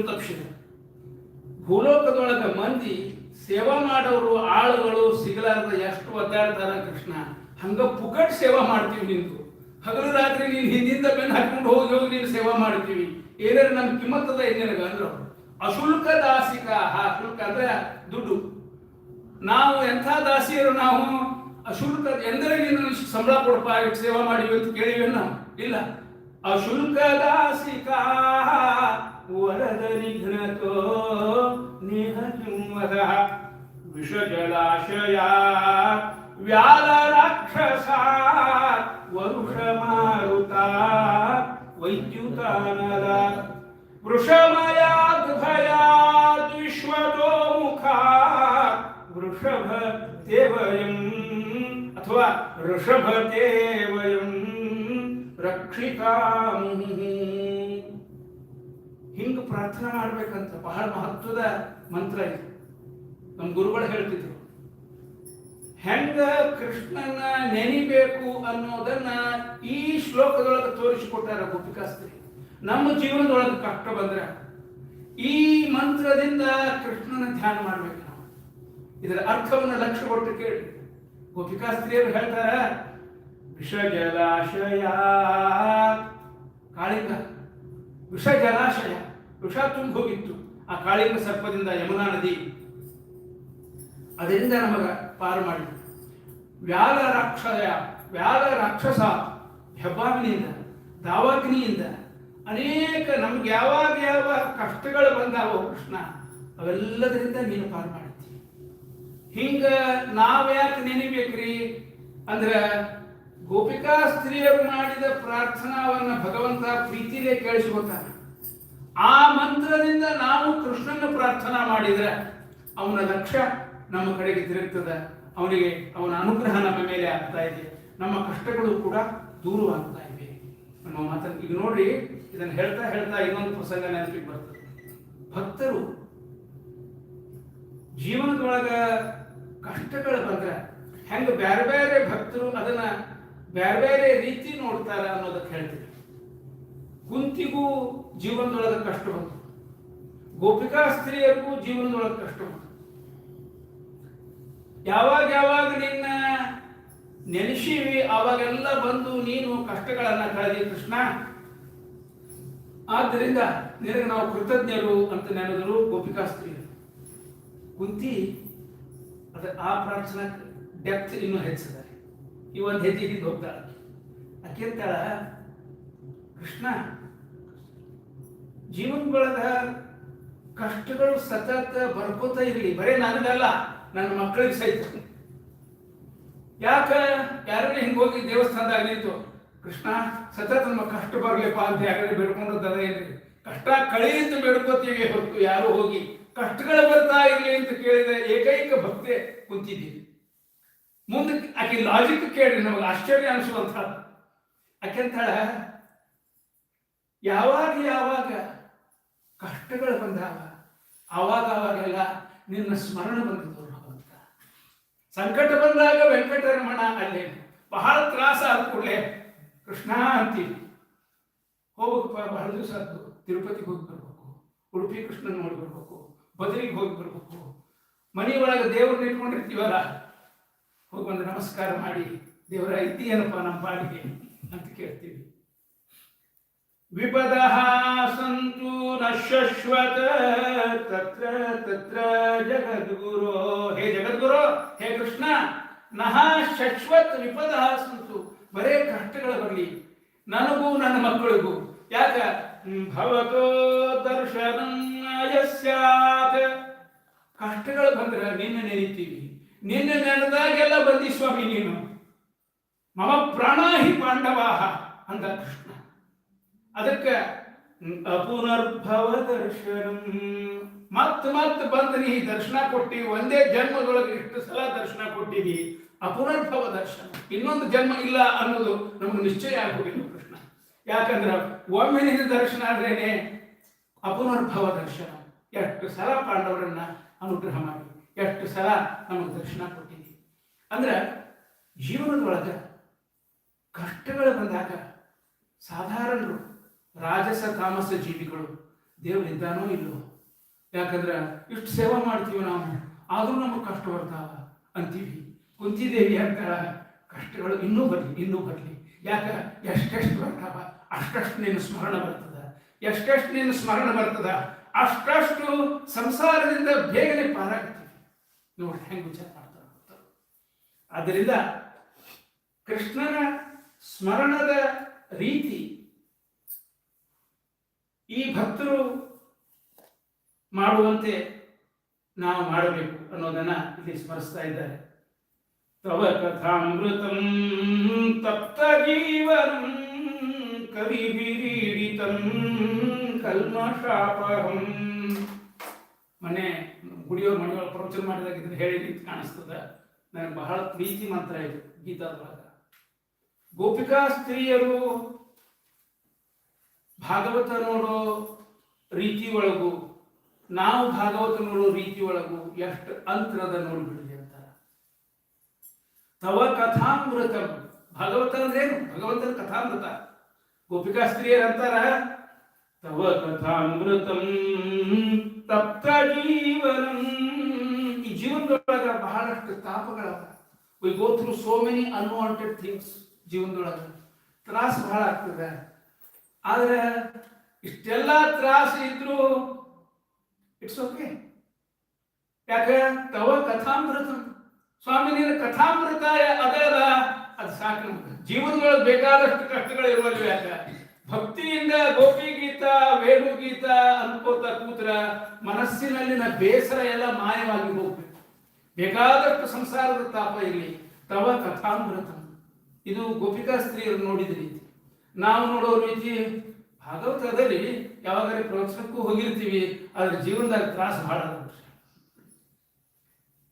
ಒಂದೇ ಜೀವನದ ತ್ರಾಸು, ಒಂದೇ ಭಾಗವತ. ಭಕ್ತರು ನೋಡೋ ಬಗೆ ಎಂಥದ್ದು, ನಾವು ನೋಡೋ ಬಗೆ ಎಂಥದ್ದು. ತವ ಕಥಾಮೃತಂ ತಪ್ತ ಜೀವನಂ ಕವಿಭೀಡಿತಂ ಕಲ್ಮಷಾಪಹಂ. ಕಲ್ಮಷ ಅಪಹಂ. ಹೃದಯದೊಳಗೆ ಬೇಕಾದಂಥ ಬೇಸರ ಇರಲಿ, ದುಃಖ ಇರಲಿ, ಕಲ್ಮಷ ಇರಲಿ, ಅದೆಲ್ಲ ಭಕ್ತಿಯಿಂದ ಯಾರು ಗೋಪಿ ಗೀತ ವೇಣು ಗೀತ ನಮ್ಮ ಆಚಾರ್ಯರು ಮಾಡಿರ್ತಕ್ಕಂಥ ಪ್ರೀಣಯಾಮೋ ಎಂಥೆಂಥವು ಮಾಡಿ ಪಾದಯಾಚ್ಯುತ, ಇವೆಲ್ಲರೂ ಭಕ್ತಿ ಕಾವ್ಯಗಳು. ಒಂದೊಂದು ಮುಕ್ತ ಕಂಠದಿಂದ ನೀವು ಅರ್ಥಾನುಸಂಧಾನ ಸಹಿತವಾಗಿ ಹೇಳ್ತಾ ಇದ್ರ ಮನಸ್ಸಿನಲ್ಲಿನ ಬೇಸರ ಹೇಳ ಹೆಸರಿಲ್ಲ. ಇದು ಈ ಪದ್ಯಗಳ ಮಂತ್ರಗಳ ವೈಶಿಷ್ಟ್ಯ ಅಂತ ಹೇಳ್ತಾ ಇದ್ದಾರೆ. ಅಟತಿ ಯದ್ಭವಾನ್ ಅನ್ಹಿಕಾನನಂ ತ್ರುಟಿರ್ಯುಗಾಯತೆ ತ್ವಮಪಶ್ಯತಾಂ. ಅಟತಿ ಯದ್ಭವಾನ್. ಭವಾನ್ ಅನ್ಹಿಕಾನನಂ ಅಟತಿ. ಕೃಷ್ಣ ಗೋಗಳನ್ನು ತಗೊಂಡು ಹೋಗಬೇಕು.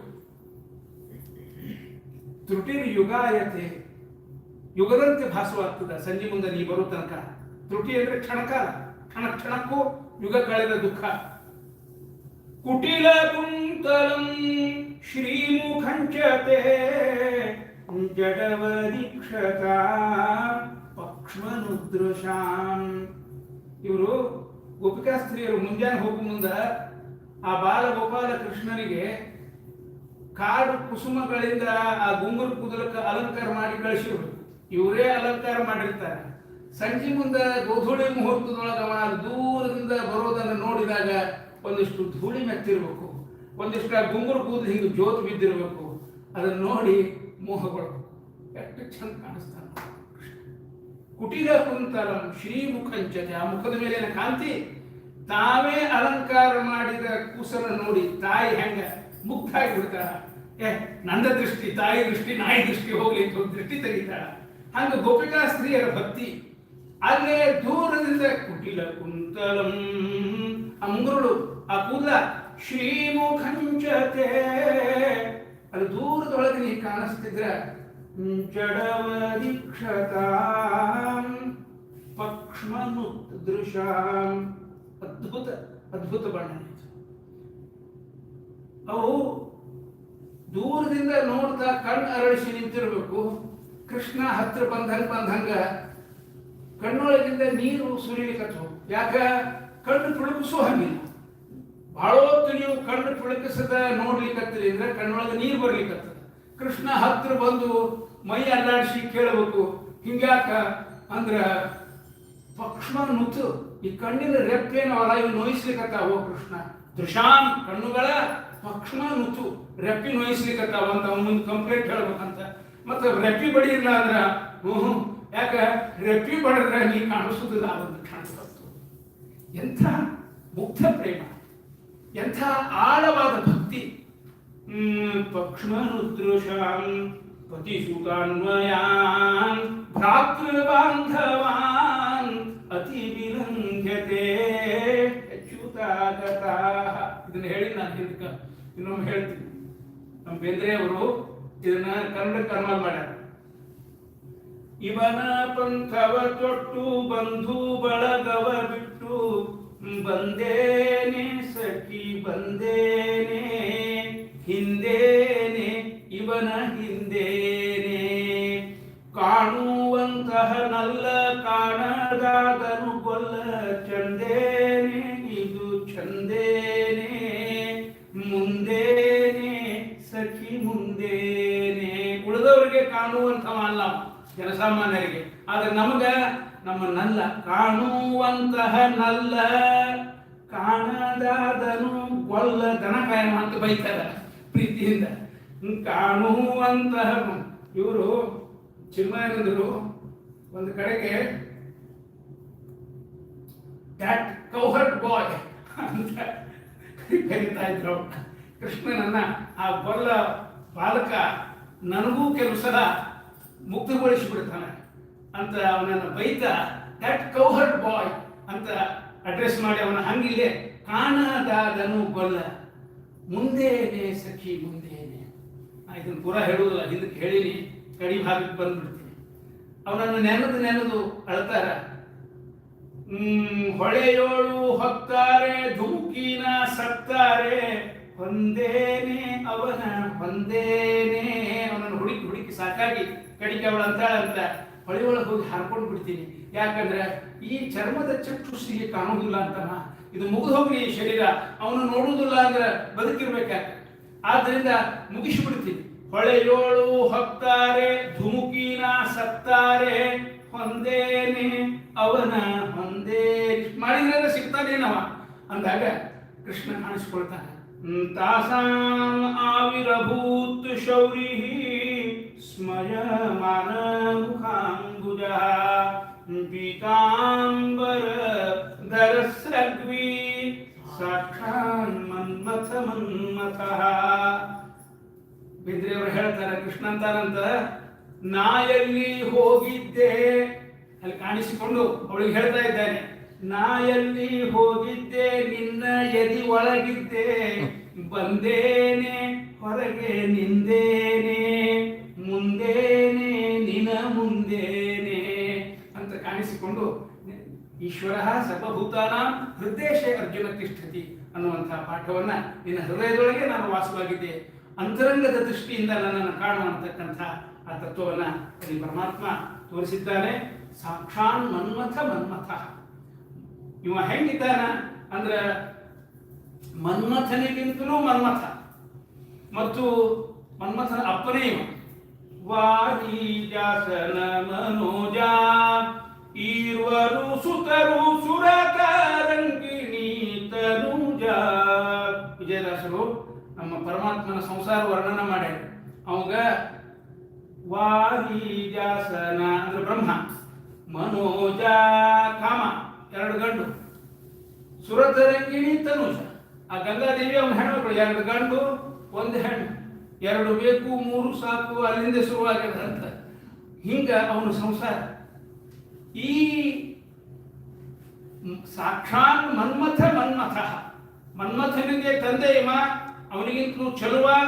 ಅಷ್ಟೇ ಅಲ್ಲ, ಮನ್ಮಥನ ಮನಸ್ಸನ್ನು ಮಥನ ಮಾಡುವ ಮನ್ಮಥನ ಮನ್ಮಥ ನಮ್ಮೆಲ್ಲರ ಹೃದಯದೊಳಗಿದ್ದುಕೊಂಡು ನಮ್ಮ ಮನಸ್ಸಿಗೆ ಅಧಿಪತಿಯಾಗಿ ನಮ್ಮಲ್ಲಿ ಭಕ್ತಿಭಾವವನ್ನು ಆ ಭಗವಂತ ಪ್ರಚೋದಿಸಲಿ ಅಂತ ಹೇಳ್ತಾ ಸಂಕ್ಷಿಪ್ತ ಆವೃತ್ತಿಯನ್ನ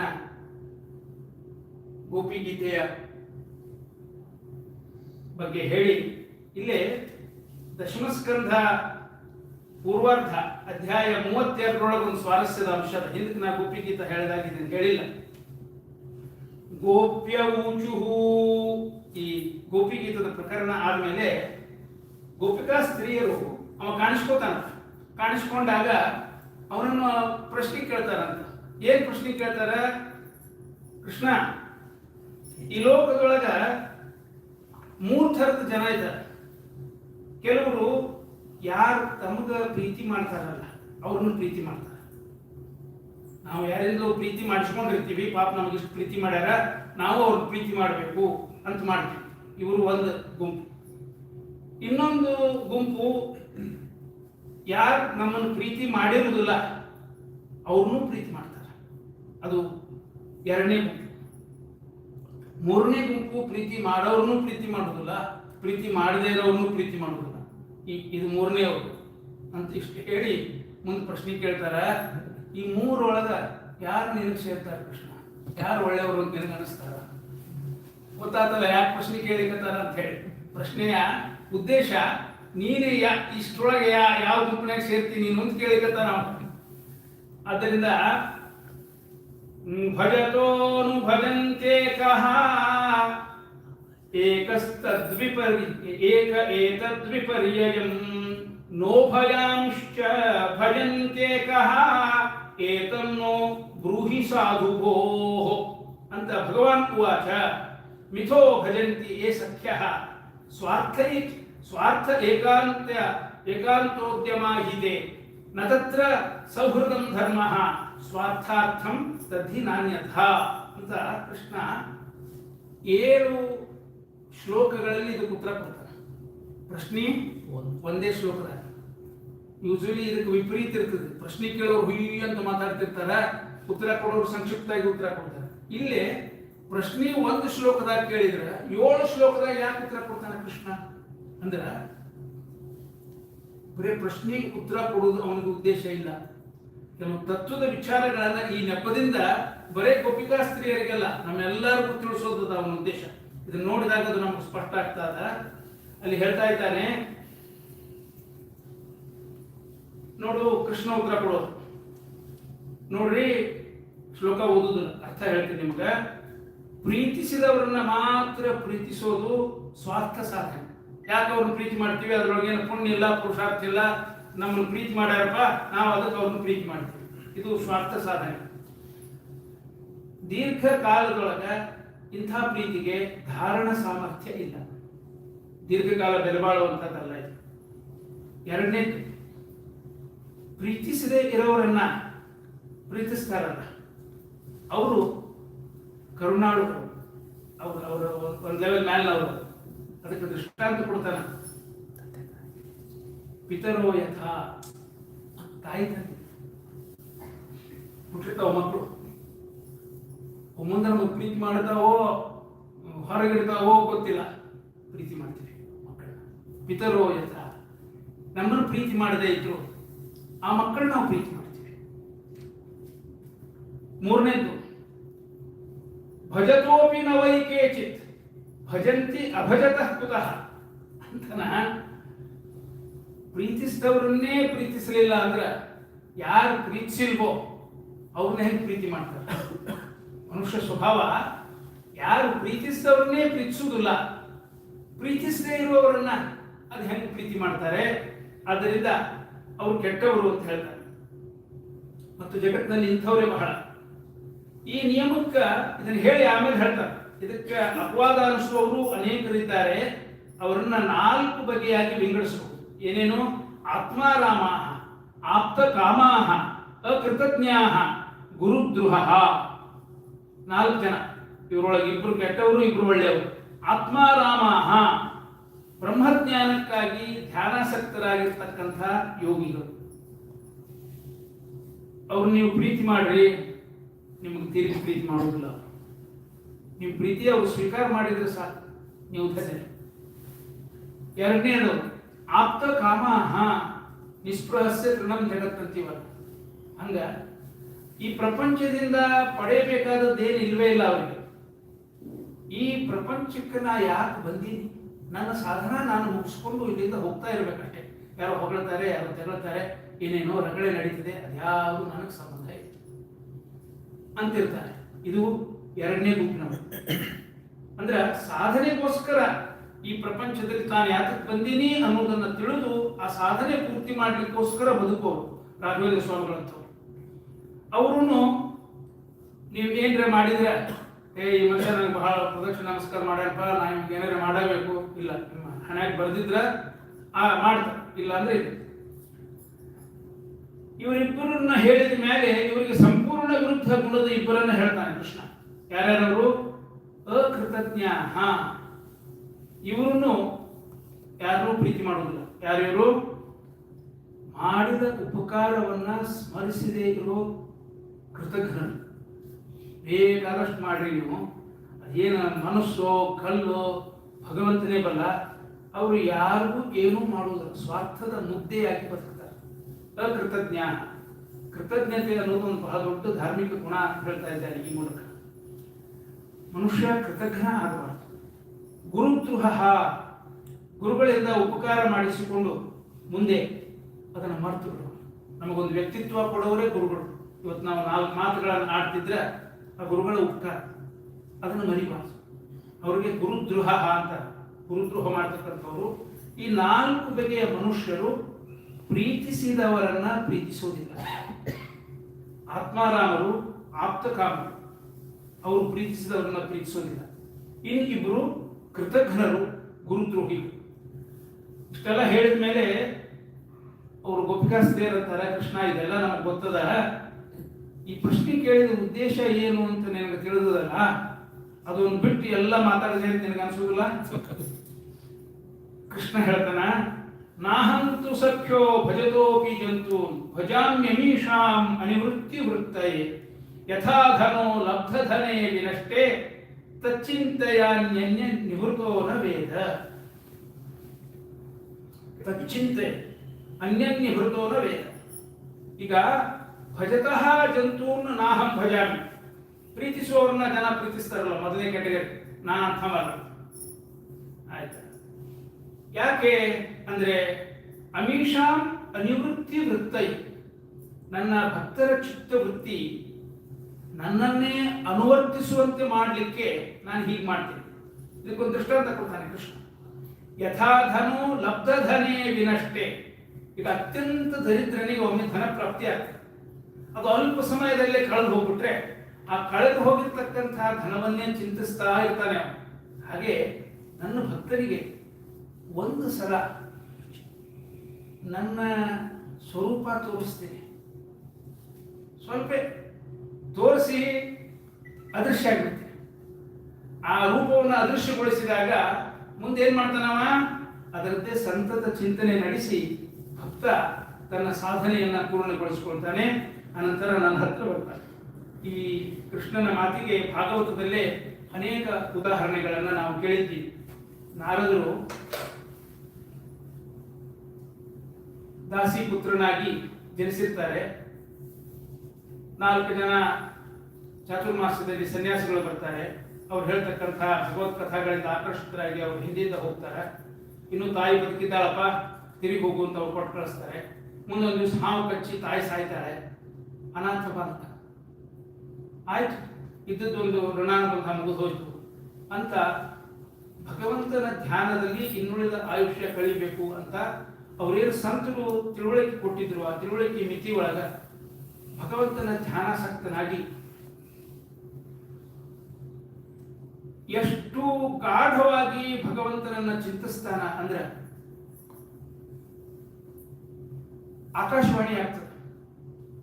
ಎಲ್ಲೋ ಒಂದು ಕಡೆಗೆ ತೋರಿ ತೋರದರೆ ಅಂತಾರಲ್ಲ ಹರಿಕಥಾಮೃತ ಸಾರಲ್ಲ, ಹಂಗ ಸ್ವಲ್ಪ ಅವನು ಒಂದು ದೃಶ್ಯ, ಒಂದು ಜ್ಯೋತಿ ಕಾಣಿಸ್ತದೆ. ನೋಡ್ತಾ ಇದ್ದೀನಿ ಅನ್ನೋದಕ್ಕ ಅದೃಶ್ಯ ಆಗಿಬಿಡ್ತದೆ, ಅಳಿಕತ್ತದೆ, ಆಕಾಶವಾಣಿ ಆಗ್ತದೆ. ಈ ಜನ್ಮದೊಳಗೆ ಇಷ್ಟೇ ನಿನಗೆ, ಈ ಶರೀರವನ್ನು ನೀಗು, ನಿನಗೆ ಸದ್ಗತಿ ಆಗ್ತದೆ. ಅಂದ್ರೆ ಎಲ್ಲ ದೃಷ್ಟಾಂತಗಳಲ್ಲಿ ನಾವು ಏನು ಕಾಣ್ತೀವಿ ಅಂದ್ರೆ ಭಗವಂತ ಭಕ್ತರ ಹತ್ರ ಸಾಧನ ಮಾಡಿಸ್ತಾನ, ಸರಳವಾಗಿ ಸಿಗುವುದಿಲ್ಲ. ಬಹಳಷ್ಟು ಸಾಧನೆ ಮಾಡಿದ ಮೇಲೆ ಹೌದೋ ಅಲ್ಲೋ ತನ್ನ ಅಸ್ತಿತ್ವವನ್ನ ಒಂದಲ್ಲ ಒಂದು ರೀತಿಯಿಂದ ಭಕ್ತರಿಗೆ ಮನಗಾಣಿಸ್ತಾನೆ. ಕೆಲವರಿಗೆ ದೀಪದ ರೂಪವಾಗಿ ತೋರ್ತಾನೆ, ಕೆಲವರಿಗೆ ಸ್ವಪ್ನದಲ್ಲಿ ತೋರ್ತಾನೆ. ಯಾವುದೋ ಒಂದು ರೀತಿಯಲ್ಲಿ ಭಗವಂತನ ಅಸ್ತಿತ್ವ ಅವನ ಹೃದಯದ ಅಂತರಾಳದಲ್ಲಿ ಅತ್ಯಂತ ಸ್ಪಷ್ಟವಾಗಿ, ಈ ಏನು ಜಾಗೃತ ಅವಸ್ಥೆಯಲ್ಲಿ ನಾವೇನು ಪದಾರ್ಥಗಳನ್ನು ನೋಡ್ತೀವಿ ಇದಕ್ಕಿಂತಲೂ ಸ್ಪಷ್ಟವಾಗಿ ಆ ಭಗವಂತ ಅವರಿಗೆ ಕಾಣಿಸಿಕೊಳ್ತಾನೆ. ಎಷ್ಟೊತ್ತು? ಅಲ್ಪ ಹೊತ್ತು ಅದೃಶ್ಯನಾಗಿರ್ತಾನೆ. ಆವಾಗ ಈ ಬಾಹ್ಯ ವಸ್ತುಗಳ ಆಕರ್ಷಣೆ ಕಳೆದು ಹೋಗ್ತದೆ. ತಿನ್ನು, ಉಣ್ಣು, ಹೊಟ್ಟೆ ಹೊರೆ, ಹೊಸ ಹೊಸ ಪ್ರದೇಶಗಳನ್ನು ನೋಡು. ಯಾವಾಗ ಅಂತರಂಗದಲ್ಲಿ ಭಗವಂತನ ಆ ಹೊಳಹು ಕಾಣಿಸ್ತು, ಆವಾಗ ಜೀವನ್ಮುಕ್ತ ಅಂತಾರಲ್ಲ, ಸುಮ್ಮನೆ ಹೊರಗಿಂದೆಲ್ಲ ಮಾಡ್ತಿರ್ತಾನೆ. ಅವನ ಬದುಕು ಆ ಅಂತರಂಗದಲ್ಲಿ ಕಂಡಿರ್ತಕ್ಕಂಥ ಆ ಪರಜ್ಯೋತಿಯಲ್ಲಿ ಲೀನವಾಗಿಬಿಟ್ಟಿರ್ತದೆ. ಹಾಗೆ ನೆಪಮಾತ್ರಕ್ಕೆ ಆಯುಷ್ಯ ತೀರುವವರೆಗೆ ಕರ್ತವ್ಯಗಳನ್ನು ಸಾಗಿಸಿ ಆ ದೇಹವನ್ನು ಕಳೆದ ಮೇಲೆ ಭಗವಂತ ಮುಂದಿನ ಜನ್ಮದಲ್ಲಿ ತನ್ನ ಸಾನ್ನಿಧ್ಯಕ್ಕೆ ಅವನನ್ನು ಕರೆಸಿಕೊಳ್ತಾನೆ ಅಂತ ಶಾಸ್ತ್ರ ಹೇಳ್ತದೆ. ಇದನ್ನೆಲ್ಲ ಯಾಕೆ ಹೇಳ್ತಾ ಇದ್ದಾನೆ ಅಂದ್ರೆ ಗೋಪಿಕಾ ಸ್ತ್ರೀಯರಿಗೆ ಧೈರ್ಯವನ್ನು ಕೊಡ್ತಾ ಇದ್ದಾನೆ. ಮಯಾ ಪರೋಕ್ಷಂ ಭಜತಾತಿರೋಹಿತಂ ಮಾಸೂಯಿತಂ ಮಾರ್ಹಥ ತತ್ಪ್ರಿಯಂ ಪ್ರಿಯಾಃ. ನನ್ನ ಸಲುವಾಗಿ ಸರ್ವಸ್ವ ಪರಿತ್ಯಾಗ ಮಾಡಿ ನನ್ನ ಬಳಿ ಬಂದಿದ್ದೀರಿ. ನಿಮಗೆ ನನ್ನಲ್ಲಿ ಇನ್ನೂ ಆಸಕ್ತಿ ಹೆಚ್ಚಾಗಬೇಕು. ಆದ್ದರಿಂದ ನನ್ನನ್ನು ನೀವು ಧ್ಯಾನ ಅಂದ್ರೆ ಏನು? ಸಂತತ ಸ್ಮರಣೆ. ಆ ಸ್ಮರಣೆ ಉಂಟಾಗಬೇಕಾದ್ರೆ ನಿಮ್ಮ ಕಣ್ಣಿನಿಂದ ನಾನು ಮರೆಯಾಗಬೇಕು. ಆಗ ನಾನು ನಿಮ್ಮ ಎದುರಿಗಿದ್ದ ಗಳಿಗೆಗಳನ್ನ ಸಂತತ ಚಿಂತನೆ ಮಾಡ್ತೀರಿ. ಅದಕ್ಕೆ ಧ್ಯಾನ ಅಂತ ಹೆಸರು. ಅದೇ ಆಧ್ಯಾತ್ಮಿಕ ಸಾಧನೆ. ಆ ಆಧ್ಯಾತ್ಮಿಕ ಸಾಧನೆಯನ್ನ ನಿಮ್ಮಿಂದ ಮಾಡಿಸಿ ನಿಮ್ಮ ಸಾಧನೆ ಪರಿಪಕ್ವಾವಸ್ಥೆಗೆ ಬಂದ ಮೇಲೆ ನಿಮಗೆ ಶಾಶ್ವತ ದರ್ಶನವನ್ನ, ಆ 4 ವಿಧ ಮೋಕ್ಷಗಳು ಅಂತ ಇದೆ, ಅದರಲ್ಲಿ ಸಾರೂಪ್ಯ, ಸಾಲೋಕ್ಯ ಇತ್ಯಾದಿ ಅಂತ ಮೋಕ್ಷವನ್ನ ನಿಮಗೆ ದಯಪಾಲಿಸ್ತಾ ಇದ್ದೇನೆ ಅಂತ ಅವರಿಗೆ ಆಶ್ವಾಸನೆಯನ್ನ ನೀಡ್ತಾ ಇದ್ದಾನೆ. ಮುಂದೆ ಅವರೊಡನೆ ರಸಕ್ರೀಡೆಯಾಡಿದ ಇತ್ಯಾದಿ ವಿವರಗಳು ಬರ್ತಾ ಇವೆ. ಇನ್ನೊಂದು 15 ನಿಮಿಷ ಇದೆ 8 ಗಂಟೆಗೆ. ಸ್ವಲ್ಪ ವೇಣುಗೀತ ಒಂದು ಹೇಳಿಬಿಡ್ತೀನಿ. ಗೋಪ್ಯ ಊಚುಃ ವಾಮಬಾಹುಕೃತ ವಾಮಕಪೋಲೋ ವಲ್ಗಿತಭ್ರುರಧರಾರ್ಪಿತ ವೇಣುಃ ಕೋಮಲಾಂಗುಲಿಭಿರಾಶ್ರಿತ ಚಿತ್ರಮಾರ್ಗಂ ಗೋಪ್ಯ ಈರಯತಿ ಯತ್ರ ಮುಕುಂದಃ ವ್ಯೋಮಯಾನವನಿತಾಃ ಸಹ ಸಿದ್ಧೈಃ ವಿಸ್ಮಿತಾಸ್ತದುಪಧಾರ್ಯ ಸರಜ್ಞಾಃ ಕಾಮಮಾರ್ಗಣ ಸಮರ್ಪಿತ ಚಿತ್ತಾಃ ಕಶ್ವರಂ ಯಯುರಪಸ್ಮೃತನಿವ್ಯಃ ಹಂತ ಚಿತ್ರಮಪರಾ ಶೃಣುತೇದಂ ಹಾರಭಾಸ ಉರಸಿ ಸ್ಥಿತ ವಿದ್ಯುತ್ ನಂದಸೂನುರಯಪಾರ್ತಜನಾನಾಂ ಶರ್ಮರೋ ಯರ್ಹಿ ಪೂಜಿತ ವೇಣು ವೃಂದಶೋ ವ್ರಜವೃಷಾಂ ಮೃಗಗಾವೋ ವೇಣುವಾದ್ಯ ಕೃತಚೇತಸೈತ್ಯ ದಂತದಷ್ಟ ಕವಳಾಧೃತ ಕರ್ಣಾಃ ನಿದ್ರಿತಾ ಲಿಖಿತ ಚಿತ್ರನಿವಾಸನ್ ಬರ್ಗಿಣಸ್ತವ ಕಥಾತುಪಲಾಶೈರ್ಬದ್ಧಮಲ್ಲ ಪರಿವರ್ಗ ವಿಡಂಬಃ ಕರ್ಹಿ ಚಿತ್ಸಬಲ ಆಲಿಸ ಗೋಪೈಃ ಗಾಸ್ಸಮಾಹಯತಿ ಯತ್ರ ಮುಕುಂದಃ. ವೇಣುಗೀತ ಯಾರಿಗೋಸ್ಕರ ನುಡಿಸಿದ? ಗೋಪಿಕಾ ಸ್ತ್ರೀಯರಿಗೋಸ್ಕರ ಅಲ್ಲ. ಗಾಸ್ಸಮಾಹಯತಿ ಯತ್ರ ಮುಕುಂದಃ, ಗೋವುಗಳಿಗೋಸ್ಕರ ನುಡಿಸಿದ ಅಂತ ಹೇಳ್ತಾರೆ. ಅವೆಲ್ಲ ಗೋವುಗಳು ಅಲ್ಲಲ್ಲೇ ಮೇಯ್ತಾ ಇರ್ತಾ ಇದ್ವು.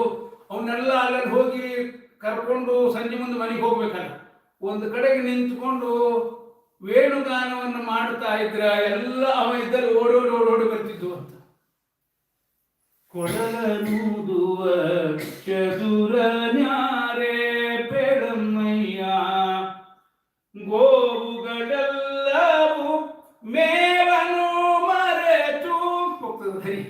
ಸಾವಧಾನದಿ ಹರಿದರು ಯಮುನಾ ಗೋವುಗಳೆಲ್ಲವೂ ಮೇವನ್ನು ಮರೆತು ಸಾವಧಾನದಿ ಹರಿದಳು ಯಮುನಾ. ಇದು ಗೋಪಿಗೀತದ್ದೇ ಅನುವಾದ.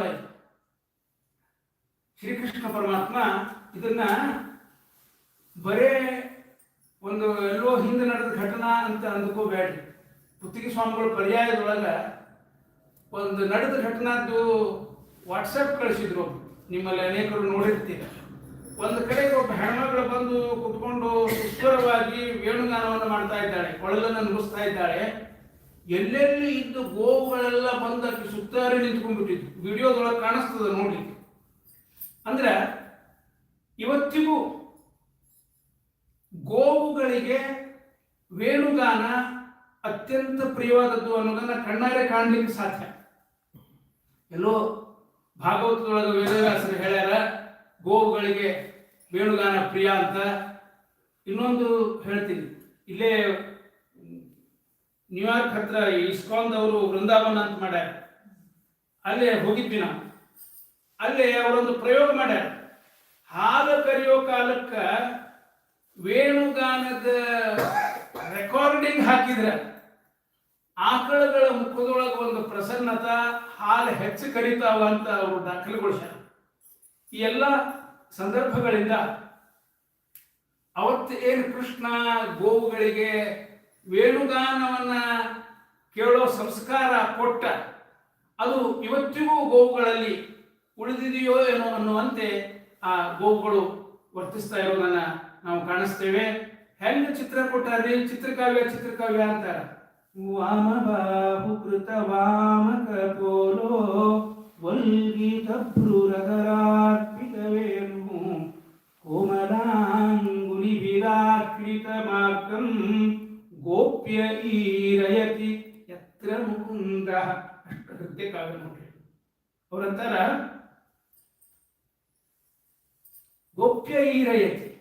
ಆ ಗೋಪಿಕಾ ಸ್ತ್ರೀಯರು ಈರಯತಿ ಅಂದ್ರೆ ಹೇಳ್ತಾರೆ ಯತ್ರ ಮುಕುಂದ, ಎಲ್ಲೇ ಕೃಷ್ಣ ವೇಣುಗಾನವನ್ನು ಮಾಡ್ತಾ ಇದ್ದ ಅಲ್ಲೇ ಏನೇನು ಚಮತ್ಕಾರಗಳು ಘಟಿಸ್ತಾ ಇದ್ದು ಅದನ್ನ ನೆನಪಿಸ್ಕೊಡ್ರಿ ಅಂತ ಹೇಳ್ತಾ ಇದ್ದಾರೆ. ವಾಮ ಬಾಹು ಕೃತ ವಾಮ ಕಪೋಲೋ. ವಾಮಬಾಹು ಎಡಭುಜ, ಕೃತ ವಾಮ ಕಪೋಲೋ. ಇದು ಕಪೋಲ ಕನ್ನಡದ ಕಪಾಳನೇ. ಅದನ್ನ ಎಡಕ್ಕೆ ಹಿಂಗೆ ತಿರುಗಿಸಿದ್ನಂತೆ, ಹಿಂಗೆ ಕೊಳಲ್ ಹಿಡ್ಕೊಂಡ್ರೆ ವಾಮ ಬಾಹು ಕೃತ ವಾಮ ಕಪೋಲೋ ವಲ್ಗೀತ ಭ್ರು. ಆ ಕೊಳಲಿನಿಂದ ನಾದ ಹೊರಟಾಗ ಈಗ ನೋಡ್ರಿ ಹಾಡೋರಿದ್ರ ಒಂದೊಂದ್ಸಲ ಅವರ ಆಲಾಪನೆಗೆ ಅವ್ರಿಗೆ ಖುಷಿ ಅನಿಸ್ತದ. ವಾವ ಅಂತ ಆ ಅಂತ. ಕೊಳಲು ನುಡಿಸೋರಿಗೆ ಆ ಸೌಲಭ್ಯ ಇಲ್ಲ, ಬಾಯಿಲಿ ಎಂಗೇಜ್ ಆಗಿಬಿಟ್ಟಿರ್ತದೆ. ಸುಸ್ವರವಾದ ಧ್ವನಿ ಕೊಳಲಿಂದ ಹೊರಬಿಟ್ಟು ಅಂದ್ರೆ ಅವ್ರೇನ್ ಮಾಡ್ತಾರ, ಹಿಂಗ್ ಹುಬ್ಬೇರಿಸ್ತಾರ.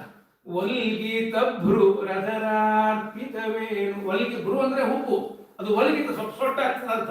ಆ ಸ್ವರ ವಿನ್ಯಾಸದಿಂದ ಆಶ್ಚರ್ಯಪಟ್ಟು ಅಪ್ಪ ಇಂಥ ಸ್ವರ ಬಂತು ಅಂತನ್ನೋದನ್ನು ವ್ಯಕ್ತ ಮಾಡುವ ಹಾಗೆ ವಲ್ಗೀತ ಭ್ರು ರಧರ ಅಧರ ಅರ್ಪಿತ ವೇಣು. ಆ ವೇಣು ಏನದ ಕೃಷ್ಣನ ಅಧರಕ್ಕೆ ತನ್ನನ್ನು ತಾನು ಸಮರ್ಪಿಸಿಕೊಟ್ಟಿತ್ತು.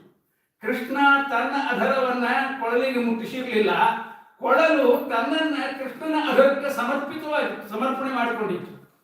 ಏನು ಸಾಧನೆ ಮಾಡಿ ಕೊಳಲು ಕರವ ಸೇರಿತು ಕೃಷ್ಣನ. ಇವರೆಲ್ಲ ಚಂದ ಹಾಡೋರೆಲ್ಲ ಹಾಡ್ತಾರ, ನಮ್ಗೆ ಧ್ವನಿ ಇಲ್ಲದೆ ಇರೋರಿಗೆ ಹಾಡು ಚಟ, ಸಂಗೀತ ಜ್ಞಾನರೇ ಇಲ್ಲ, ಅನುಭವಿಸಿದ ಮತ್ತೆ ನಾ ಏನ್ ಮಾಡ್ಲಿ. ಬಲ್ಗಿತ ಭ್ರೂರಧರಾರ್ಪಿತ ವೇಣು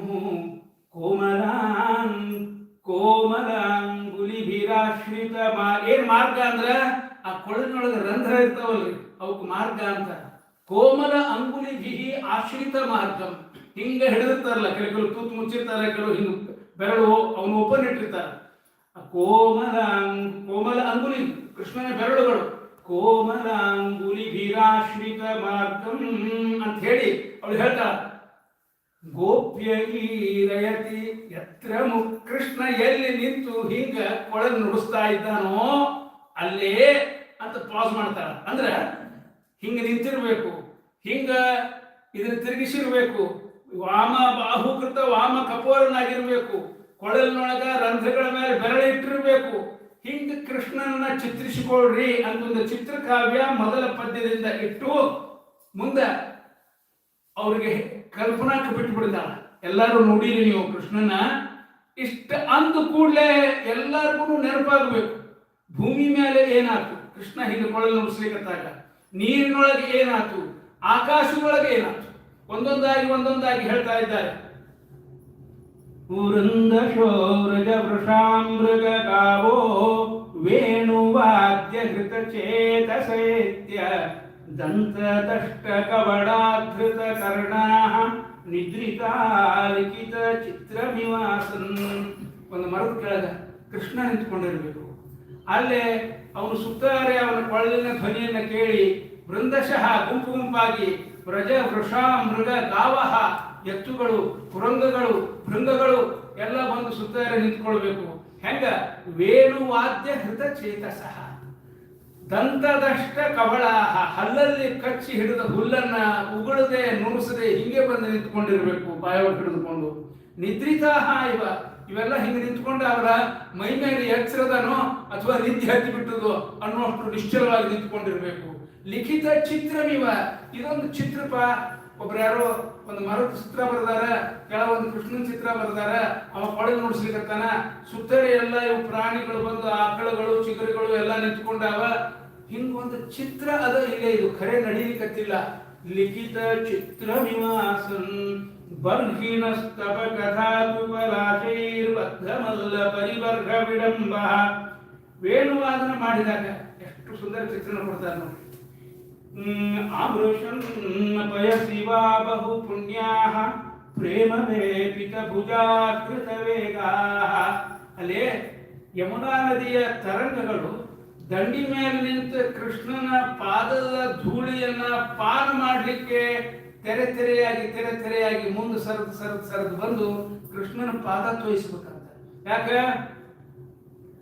ಆಮೃಷನ್ ಪಯಸಿವಾ ಬಹು ಪುಣ್ಯಾಃ ಪ್ರೇಮ ವೇಪಿತ ಭುಜಾಕೃತ ವೇಗ. ಆ ತೆರೆಗಳೇನವಲ್ಲ ಅವುಗಳನ್ನು ಭುಜಗಳಿಗೆ ಹೋಲಿಸ್ತಾ ಇದ್ದಾರೆ.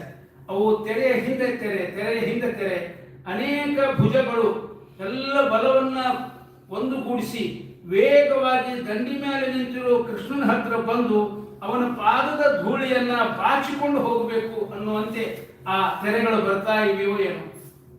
ಯಾಕ? ಬಹು ಪುಣ್ಯ ಆ ತೆರೆಗಳು ಬಹಳ ಪುಣ್ಯ ಮಾಡ್ಯಾವ.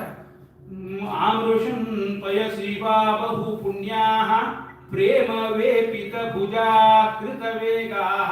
ಪ್ರೇಮ ವೇಪಿತವಾದ ಭುಜದಿಂದ ಆಕೃತ ವೇಗಾಹ, ವೇಗವನ್ನು ಒಟ್ಟುಗೂಡಿಸಿಕೊಂಡು ಕೃಷ್ಣನ ಪಾದದ ಬಳಿಗೆ ಬರ್ತಾ ಇವೆ ಅನ್ನುವಂತೆ. ಆಮೇಲೆ ಅದಕ್ಕೆ ಇನ್ನೊಂದು ಅರ್ಥ ಗೋಪಿಕಾಸ್ತ್ರೀಯರು ಅಂತಾರಂತ, ಪ್ರೇಮ ವೇಪಿತ ಭುಜಾ ಕೃತ ವೇಗಾಹ. ಅವು ಕೆಲವು ತೆರೆಗಳು ಅಲ್ಲೇ ಬರ್ತಿದ್ದು ಕೃಷ್ಣನ ಪಾದದ ತನಕ ಬರ್ತಿದ್ದಿಲ್ಲ, ಮತ್ತೆ ತಿರುಗಿ ಹೋಗ್ಬಿಡ್ತಿತ್ತು. ಯಾಕಂದ್ರ ಅಬಹು ಪುಣ್ಯಾಹ, ಅವು ಸಾಕಷ್ಟು ಪುಣ್ಯ ಮಾಡಿರ್ತಿದ್ದಿಲ್ಲ ಅಂತ. ಅದಕ್ಕೆ ಕೃಷ್ಣನ ಪಾದದ ನೀವು ತೆರೆ ಮೇಲೆ ನಿಂತ್ಕೊಂಡಾಗ ಕೆಲವು ಬಂದು ನಿಮ್ ಪಾದಕ್ಕೆ ತೋರಿಸ್ತಾವ, ಕೆಲವು ಬಂದು ಹಂಗ ದೂರಿಂದ ಹೋಗ್ಬಿಡ್ತಾವ. ನೋಡ್ರಿ ಅದ್ರದ್ದು ಎಷ್ಟು ಚಂದ ಉತ್ಪ್ರೇಕ್ಷೆ ಮಾಡ್ತಾರೆ. ಅಬಹು ಪುಣ್ಯಾಹ, ಪುಣ್ಯ ಸಾಲಿಲ್ಲ ಅಂತ. ಅಲ್ಲಿ ಸಂಸ್ಕೃತದೊಳಗ ವಾ ಬಹು ಪುಣ್ಯಾಹ ಅನ್ನುವಲ್ಲಿ ಬಹು ಪುಣ್ಯಾಹ ಅಂತಲೂ ಪದಚ್ಛೇದ ಮಾಡಬಹುದು, ಅಬಹು ಪುಣ್ಯಾಹ ಅಂತಲೂ ಪದಚ್ಛೇದ ಮಾಡಬಹುದು. ಆ ತೆರೆಗಳ ಯಾವುಗಳಿಗೆ ಕೃಷ್ಣನ ಪಾದದ ಧೂಳಿ ಸಿಗಲಿಲ್ಲ ಅವುಗಳ ಪುಣ್ಯ ಸಾಲದು ಏನೋ. ಗೋಪಿಕಾ ಇವ ನಮ್ಮಂಗ ಅವು ಕಡಿಮೆ ಪುಣ್ಯ ಮಾಡ್ಯಾವ ಆ ತೆರೆಗಳು ಅಂತ ತಮಗೆ ಹೊರಿಸಿಕೊಂಡು ಹೇಳ್ತಾ ಇದ್ದಾರೆ. ದರ್ಶನೀಯ ವಿಕಟೋತ್ಪಲಮಾಲ ದಿವ್ಯ ಗಂಧ ತುಳಸಿ ಮಧುಮತ್ತೈ ಅಲಿಕುಲೈರಲಗು ಗೀತಮಭೀಷ್ಟಂ ಆದ್ರಿಯದ್ಯರ್ಹಿ ಸಂಧಿತ ವೇಣು. ವಿಕಟ ಉತ್ಪಲ ಮಾಲ, ಅರಳಿದ ಕಮಲ ಪುಷ್ಪಗಳ ಮಾಲೆ ಧರಿಸಿದ್ದ ಕೃಷ್ಣ. ಅಲ್ಲಲ್ಲೇ ಮಧ್ಯ ಮಧ್ಯದೊಳಗೆ ಪರಿಮಳ ಭರಿತವಾಗಿರ್ತಕ್ಕಂಥ ತುಳಸಿ ದಳಗಳನ್ನು ಹೆಣೆದಿದ್ರು. ಆ ಕಮಲದ ಮಕರಂದ ಮತ್ತು ಆ ತುಳಸಿಯ ಪರಿಮಳಕ್ಕ ಆಕರ್ಷಿತವಾಗಿ ದುಂಬಿಗಳು ಸೇರಿ ಆ ಮಕರಂದವನ್ನು ಪಾನ ಮಾಡಿ ಉನ್ಮತ್ತವಾಗಿ ಮಧುಮತ್ತೈಹಿ ಗುಂಜಾರವನ್ನ ಮಾಡ್ತಾ ಇದ್ವು ಅಂತ. ಅದು ಹೆಂಗಿತ್ತಂದ್ರೆ ಕೃಷ್ಣನ ವೇಣುಗಾನಕ್ಕೆ ಶ್ರುತಿ ಪೆಟ್ಟಿಗೆ ಹೆಂಗ ಗುಮ್ಮ ಅನ್ನೋ ಧ್ವನಿಯನ್ನ ಅಲಿಕುಲೈಹಿ ಅಲಗುಗೀತಂ ಅಭೀಷ್ಟಂ, ಆ ದುಂಬಿಗಳ ಗುಂಪು ಅಲಗುಗೀತಂ ಅಭೀಷ್ಟಂ. ಕೃಷ್ಣಗ ಇದು ಸ್ವಲ್ಪ ನಿಂದ ಗಾನ ಅದಲ್ಲ, ಇದು ಲಘು ಬೇಡಪ್ಪ, ಅಲಘು ಆಗಲಿ ವಿಸ್ತಾರ ಆಗಲಿ ಅಂತ ಹೇಳ್ತಾ ಇವೆ ಏನೋ ಅನ್ನೋ ಹಾಗೆ ಆ ದುಂಬಿಗಳು ಅಲಿಕುಲೈರಲಗುಗೀತಂ ಅಭೀಷ್ಟಂ ಆದ್ರಿಯದ್ಯರ್ಹಿ ಸಂಧಿತವೇನು, ಅವು ಆಧರಿಸ್ತಾ ಇವೆಯೋ ಏನೋ, ಇನ್ನು ವಿಸ್ತಾರ ಆಗ್ಲಿ ಅಂತ ಆ ಗುಂಜಾರಣವನ್ನ ಮಾಡ್ತಾ ಇವೆಯೇನೋ ಅನ್ನೋ ಹಾಗೆ. ಸರಸಿ ಸಾರಸ ಹಂಸ ವಿಹಂಗಾಶ್ಚಾರು ಗೀತ ಘೃತಚೇತಸೇತ್ಯ ಹರಿಮುಪಾಸತತೆ ಯತ ಚಿತ್ತಾಹ ಹಂತ ಮೀಲಿತ ದೃಶೋದ್ಧೃತ ಮೌನಾಃ. ಈ ಬಕಪಕ್ಷಿಗಳೇನಿರ್ತಾವ, ಸರಸಿ ಸಾರಸ ಹಂಸ ವಿಹಂಗ, ಹಂಸಗಳು ಮುಂತಾದ ಪಕ್ಷಿಗಳು ಆ ಸರೋವರದೊಳಗ ಅವು ಸಪ್ಳ ಮಾಡ್ಕೋತ ಸಾಕುವುದು ಅವುಗಳ ಸ್ವಭಾವ. ಆದ್ರೆ ಉದ್ಧೃತ ಮೌನಾಃ, ಮೌನ ವೃತ ಹಿಡಿದು ಬಿಟ್ಟಾವೋ ಏನೋ, ಯಾಕ ಕೃಷ್ಣನ ಕೊಳಲಿನ ಗಾನವನ್ನ ಆಲಿಸಬೇಕು ಅನ್ನೋ ಉದ್ದೇಶದಿಂದ. ಆಮೇಲೆ ಚಾರುಗೀತ ಹೃತಚೇತಸಃ, ಆ ವೇಣು ಗಾನದಿಂದ ಆಕರ್ಷಿತವಾದ ಮನಸ್ಸು ನಿಧಾನಕ್ಕೆ ಬಂದು ಹೆಂಗ ಕುತ್ತಿಗೆ ಎತ್ಕೊಂಡು ನಿಂತ್ಕೊಂಡಿದ್ದು ಅಂದ್ರೆ ಹಂತ ಮೀಲಿತ ದೃಶೋದ್ಧೃತ ಮೌನಾಃ. ಹಿಂಗ ಅರೆ ಮೀಲಿತವಾಗಿರ್ತಕ್ಕಂಥ ದೃಷ್ಟಿಯನ್ನು ಇಟ್ಟುಕೊಂಡು ಕೃಷ್ಣನ ಕಡೆಗೇನೆ ತದೇಕ ಚಿತ್ತವಾಗಿ ಆ ಹಂಸ ಬಕ ಮುಂತಾದ ಸರೋವರದಲ್ಲಿನ ಪಕ್ಷಿಗಳು ಧೀರಿಸ್ತಾ ಇದೆಯೋ ಏನೋ ಅನ್ನೋ ಹಾಗೆ ಕೃಷ್ಣನನ್ನ ನೆಟ್ಟ ದೃಷ್ಟಿಯಿಂದ ನೋಡ್ತಾ ಇದ್ದು. ಮಹದತಿಕ್ರಮಣ ಶಂಕಿತ ಚೇತಾ ಮಂದ ಮಂದ ಮನುಗರ್ಜತಿ ಮೇಘಃ ಸುಹೃದಮಭ್ಯವರುಷತ್ಸುವನೋಗಿ ಛಾಯಯಾ ಚ ವಿದಧೇ ವಿತಪತ್ರಂ. ಕೃಷ್ಣ ಒಂದು ಮರದ ಕೆಳಗೆ ನಿಂತುಕೊಂಡಿದ್ದ. ಮೇಘಗಳು ಆ ನೀಲಮೇಘ ಶ್ಯಾಮನಾಗಿರ್ತಕ್ಕಂಥ ಶ್ರೀಕೃಷ್ಣನನ್ನ ನೋಡಿ ಇವನನ್ನ ನಾವು ದಾಟಿ ಹೋಗಬಾರದು ಅಂತ ಅಲ್ಲೇ ನಿಂತ್ಕೊಳ್ತಿದ್ದು. ಅವುಗಳ ಹಿಂದೆ ಬಂದಿರತಕ್ಕಂಥ ಮೇಘಗಳು ಬಂದು ಅವುಗಳಿಗೆ ಢಿಕ್ಕಿ ಹೊಡಿತಿದ್ದು. ಅವುಗಳ ಹಿಂದೆ ಬಂದಿರತಕ್ಕಂಥ ಮೇಘ ಆ ಮೇಘವನ್ನ ಹಿಂಗ ಮಹದತಿಕ್ರಮಣ ಶಂಕಿತ ಚೇತಾಹ ಮಂದ ಮಂದ ಅನುಗರ್ಜತಿ, ಗರ್ಜನೆ ಮಾಡುತ್ತಿದ್ದಿಲ್ಲ, ಮೆಲ್ಲನೆ. ಮತ್ತೆ ಹೆಂಗ ಅನುಸೃತ್ಯ, ಕೃಷ್ಣನ ಕೊಳಲಿನ ಗಾನವನ್ನ ಅನುಸರಿಸಿ ಮೇಘಗಳು ಶಬ್ದ ಮಾಡ್ತಾ ಇದ್ವು. ಅಂದ್ರ ಕೃಷ್ಣನ ಕೊಳಲಿನ ಗಾನಕ್ಕೆ ತಬಲಾದ ಠೇಕ ಹಾಕ್ತಾವನೋ ಏನೋ ಅನ್ನೋ ಹಾಗೆ.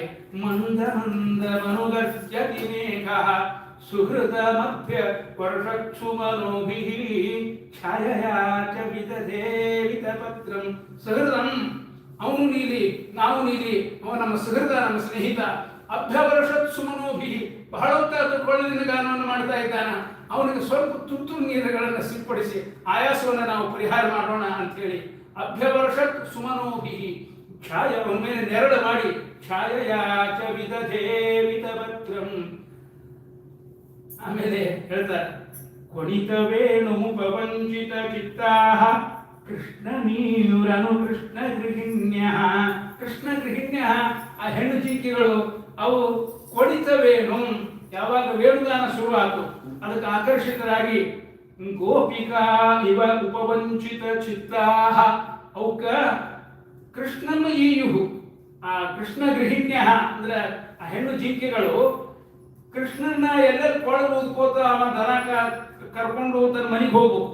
ಇವು ಮನಿ ಹಾದಿ ತಪ್ಪಿ ಕೃಷ್ಣನ ಕೊಳಲಿನ ಗಾನ ಕೇಳ್ಕೋತ ಕೃಷ್ಣನ ಈಯುಹು, ಕೃಷ್ಣನನ್ನ ಅನುಸರಿಸಿ ಅವ ಹೋದಲ್ಲಿ ಹೋಗಿ ಏನಾಯ್ತು ವಿಮುಕ್ತ ಗೃಹಾಶಾಹ, ಮನೆಗೆ ಹೋಗುವುದನ್ನೇ ಮರ್ತು ಬಿಟ್ಟು ಅಂತವು. ಯಾಕಂದ್ರೆ ಗೋಪಿಕಾ ಇವ ಉಪವಂಚಿತ ಚಿತ್ತ, ಈ ಗೋಪಿಕಾ ಸ್ತ್ರೀಯರು ಹೆಂಗ ಅವನಿಂದ ವಂಚನೆಗೆ ಒಳಗಾಗಿ ಅವ್ನು ಹಿಂದಿಂದ ಹೊಂಟು ಬಿಟ್ಟಿವಿ, ಹಂಗ ಕೃಷ್ಣ ಜಿಂಕೆಗಳು ಸಹಿತ ಕೃಷ್ಣನ ಹಿಂದೆ ಹೊಂಟು ಬಿಟ್ಟಾವ, ಮನೆಗೆ ಹೋಗುವುದನ್ನು ಮರ್ತು ಬಿಟ್ಟಾವ ಅಂತ ವರ್ಣನೆ ಮಾಡ್ತಾ ಇದ್ದಾರೆ. ಕುಂದಗಾಮ ಕೃತ ಕೌತುಕ ವೇಷೋ ಗೋಪಗೋಧರ ವೃತೋ ಯಮುನಾಯಾಂ ನಂದ ಸೂನುರನಖೇ ತವ ವತ್ಸೆ ನರ್ಮದ ಪ್ರಣಯಿನಾಂ ವಿಜಹಾರ. ಯಮುನಾ ನದಿ ತೀರದೊಳಗ ತನ್ನ ಪಾಡಿಗೆ ತಾನು ಆಟ ಆಡ್ತಾ ಕೃಷ್ಣ ಬರ್ತಾ ಇದ್ರ ಅಲ್ಲೇ ವಂದ್ಯಮಾನ ಚರಣ ಪಥಿವೃದ್ಧೈ, ಇವ 9-10 ವರ್ಷದ ಹುಡುಗ 70-80 ವರ್ಷದ ಮುದುಕರು ಬಂದು ಅವಾಗ ನಮಸ್ಕಾರ ಮಾಡ್ತಾ ಇದ್ದಂತ. ವಂದ್ಯಮಾನ ಪಥಿವೃದ್ಧೈ ಕುಂದದಾಮ ಕೃತ ಕೌತುಕ ವೇಷೋ. ಕುಂದ ಅಂದ್ರೆ ಮಲ್ಲಿಗೆ, ಮಲ್ಲಿಗೆಯಿಂದ ಇವರು ಅಲಂಕಾರ ಮಾಡಿರ್ಬೇಕು. ಆ ಯಮುನಾ ನದಿ ದಂಡಿ ಮೇಲೆ ಇವ ಆಟ ಆಡುವ ಮುಂದ ಅವನ ಆಹಾರ, ಅವನ ವಿಹಾರ, ಅವನ ಆಟ ಪಾಠ ನೋಡಿ ಆನಂದ ಪಡಬೇಕು ಹೇಳಬೇಕಂತ ಅಲ್ಲ. ಇವಳು ಹೇ ಯಶೋದ ತವ ಸುತಸ್ಸತಿ ಯದಾಧರ ಬಿಂಬೆ ದತ್ತವೇಣು ರಜನತ್ ಸ್ವರ ಜಾತಿ. ತವ ಸುತಃ ಹೇ ಯಶೋದ ಯದಾ ಅಧರ ಬಿಂಬೆ ದತ್ತವೇಣು, ಆ ಅಧರದ ಮೇಲೆ ತುಟಿ ಮೇಲೆ ವೇಣುವನ್ನ ತಾಕಿಸಿದ. ಅಯನತ್ ಸ್ವರ ಜಾತಿ, ಯಾವ ರಾಗ ಅವ ನುಡಿಸಲಿಕ್ಕೆ ಉಪಕ್ರಮಿಸ್ತಾ ಇದ್ದ ಆ ರಾಗಕ್ಕ ಹರ್ಷ ಹೀಗಾಗ್ತಿತ್ತಂತ. ನನ್ನ ಆರಿಸಿಕೊಂಡ ಕೃಷ್ಣ ಏನ್ ಮಾಡ್ತಿತ್ತದು ಅಂದ್ರೆ ತಾನೇ ತಾನಾಗಿ ವಿಸ್ತಾರಗೊಳ್ತಾ ಹೋಗ್ತಿತ್ತಂತ. ತನ್ನನ್ನ ಅವ ಆರ್ಷಾನ ಅನ್ನೋ ಸಂತೋಷಕ್ಕ ಅಯನತ್ ಸ್ವರ ಜಾತಿ, ಯಾವ ಸ್ವರ ಆರ್ಷಾನ ಆ ಸ್ವರ ತನ್ನನ್ನ ಮ್ಯಾಲೆ ಎತ್ತಿ ಹಿಡಿದಪ್ಪ ಕೃಷ್ಣ ಅನ್ನೋ ಉನ್ಮಾದದಿಂದ ಅದು ತಾನೇ ತಾನಾಗಿ ವಿಸ್ತಾರಗೊಳ್ತಿದೆಯೋ ಏನೋ ಅನ್ನೋ ಹಾಗೆ ಆ ಸ್ವರಗಳ ವಿಸ್ತಾರ ನಡಿಬೇಕು. ಹಿಂಗ ಅನೇಕ ವಿವರಣೆಗಳನ್ನ ಬದರ ಪಾಂಡುವದನೋ ಮೃದು ಗಂಡಂ ಮಂಡಯನ್ನ ಕನಕ ಕುಂಡಲ ಲಕ್ಷ್ಮ್ಯ ಯದುಪತಿರ್ವಿರದ ರಾಜ ವಿಹಾರೋ ಯಾಮೀಪತಿರಿವೈಷವಿನಂತೆ. ದ್ವಿರದ ರಾಜ ಇವ ಆನೆಯಂತೆ ವಿಹಾರ ಮಾಡ್ತಾ ಸಾಯಂಕಾಲ ಅವನು ಗೋವುಗಳ ಜೊತೆಗೆ ಮರಳುತ್ತಾ ಇದ್ದಾಗ ಅನಿಸ್ಬೇಕು ಯಾಮಿನಿ ಪತಿರಿವೈಷದಿನಂತೆ. ಎಲ್ಲ ಉಳಿದವರಿಗೆ ಕತ್ಲೆ ಆದ ಮೇಲೆ ಚಂದ್ರ ಬಂದ ಅನಿಸಿದ್ರ ನಮಗ ಗೋಧೂಳಿ ಮುಹೂರ್ತದೊಳಗೆ ಕೃಷ್ಣನ ದರ್ಶನ, ಚಂದ್ರನ ದರ್ಶನ ಆಗಿಬಿಡ್ತದೆ. ಯಾಕಂದ್ರೆ ಈ ಕೃಷ್ಣ ಅನ್ನೋ ಚಂದ್ರ ಏನಿದ್ದಾನ ಇವನೇ ನಿಜವಾದ ಚಂದ್ರ. ಇವನು ಮುಂದೆ ರಾತ್ರಿ ಕಾಣಿಸೋ ಆ ಚಂದ್ರ ಕಳಾಹೀನ. ಯಾಮಿನಿ ಪತಿರಿವೈಷ ದಿನಾಂತದೊಳಗೆ ಕಾಣಿಸ್ತಕ್ಕಂಥ ಯಾಮಿನಿ ಪತಿ ಏನಿದ್ದಾನಲ್ಲ ಅವನು ಕಳಾಹೀನಾಗಿರ್ತಕ್ಕಂಥ ಚಂದ್ರ. ಈ ಕೃಷ್ಣ ಅನ್ನೋ ಚಂದ್ರನ ಮುಂದೆ ಅವನ ಈ ಚಂದ್ರನ ಸೌಂದರ್ಯವೇ ಕಡಿಮೆ ಎಂದು ಅನಿಸ್ಬೇಕು ನಮಗೆ. ಹೀಗೆ ಏ ಮುದಿತ ವಕ್ರಮುಪಯಾತಿ ದುರಂತಂ ಮೋಚಯನ್ ವ್ರಜಗಪಾಂ ದಿನತಾಪಂ. ಮುದಿತ ವಕ್ರ ಉಪಯಾತಿ, ಮುಗುಳ್ನಗತಾ ಶ್ರೀಕೃಷ್ಣ ಬರ್ತಾ ಇದ್ರ ಮೋಚಯನ್ ವ್ರಜಗವಾಂ ದಿನತಾಪಂ. ನಮ್ಮ ಮತ್ತು ಎಲ್ಲ ಗೋವುಗಳ ಇಡೀ ದಿನದ ತಾಪ ಈ ಕೃಷ್ಣನ ಮುಗುಳ ನಗುವನ್ನು ನೋಡಿದ ಕ್ಷಣ ಹೊರಟು ಹೋಗ್ತಾ ಇತ್ತು. ಇಂಥ ಶ್ರೀಕೃಷ್ಣ ಏವಂ ವ್ರಜಸ್ತ್ರಿಯೋ ರಾಜನ್ ಕೃಷ್ಣ ಲೀಲಾನುಗಾಯತಿ ರೇಮಿರೇ ಅಹಸ್ಸೂತ ಚಿತ್ತಾಹ ತನ್ಮನಸ್ಕಾ ಮಹೋದಯಾಹ. ಹಿಂಗ ತನ್ನ ಮನಸ್ಕಾಹ ತಚ್ಚಿತಃ ತಚ್ಚಿತ್ತಾಹ, ಆ ಕೃಷ್ಣನಲ್ಲೇ ಚಿತ್ತ ಮನಸ್ಸು ಎಲ್ಲವನ್ನು ಸಮರ್ಪಿಸಿ ಕೃಷ್ಣ ಲೀಲಾ ಅನುಗಾಯತಿ, ಆ ಕೃಷ್ಣನ ಲೀಲೆಗಳನ್ನೇ ಅಹಸ್ಸು ಇಡೀ ದಿನ ಹಾಡ್ತಾ ಸಾಯಂಕಾಲ ಆಗೋ ತನಕ ದಿನವನ್ನು ಕಳೆದು ಸಂಜೆ ಹೊತ್ತು ಶ್ರೀಕೃಷ್ಣನನ್ನ ಗೋಧೂಳಿ ಮುಹೂರ್ತದಲ್ಲಿ ಬರಮಾಡಿಕೊಳ್ಳಲಿಕ್ಕೆ ಎಲ್ಲ ಗೋಪಿಕಾಸ್ತ್ರೀಯರು ಅಲ್ಲಿಗೆ ಬಂದು ಕೃಷ್ಣನನ್ನ ಒಳಗೂಡಿ ಆನಂದಿಸ್ತಾ ಇದ್ರು ಅನ್ನುವರಿಗೆ ಈ ಯುಗಳ ಗೀತೆಗಳು ಶ್ರೀಮದ್ ಭಾಗವತದಲ್ಲಿ ಗೋಪಿಕಾಸ್ತ್ರೀಯರ ಭಕ್ತಿಯ ಪರಿಯನ್ನ ಅನನ್ಯವಾಗಿ ತೋರುವ ಕಾರಣಕ್ಕಾಗಿ ಅನೇಕ ಶ್ರೀಪಾದರಾಗರಂಥ ದೊಡ್ಡ ದೊಡ್ಡ ಭಗವದ್ ಭಕ್ತರಿಗೆ ಅತ್ಯಂತ ಪ್ರಿಯವಾದ ಭಾಗವತದ ಮಂತ್ರಗಳಾಗಿವೆ. ವಾಷಿಂಗ್ಟನ್ DC ಒಳಗ 1-2 ಬಾರಿ ಇದನ್ನ ಹೇಳಿದ್ರು. ಮತ್ತೆ ಇಲ್ಲಿನ ಭಕ್ತರು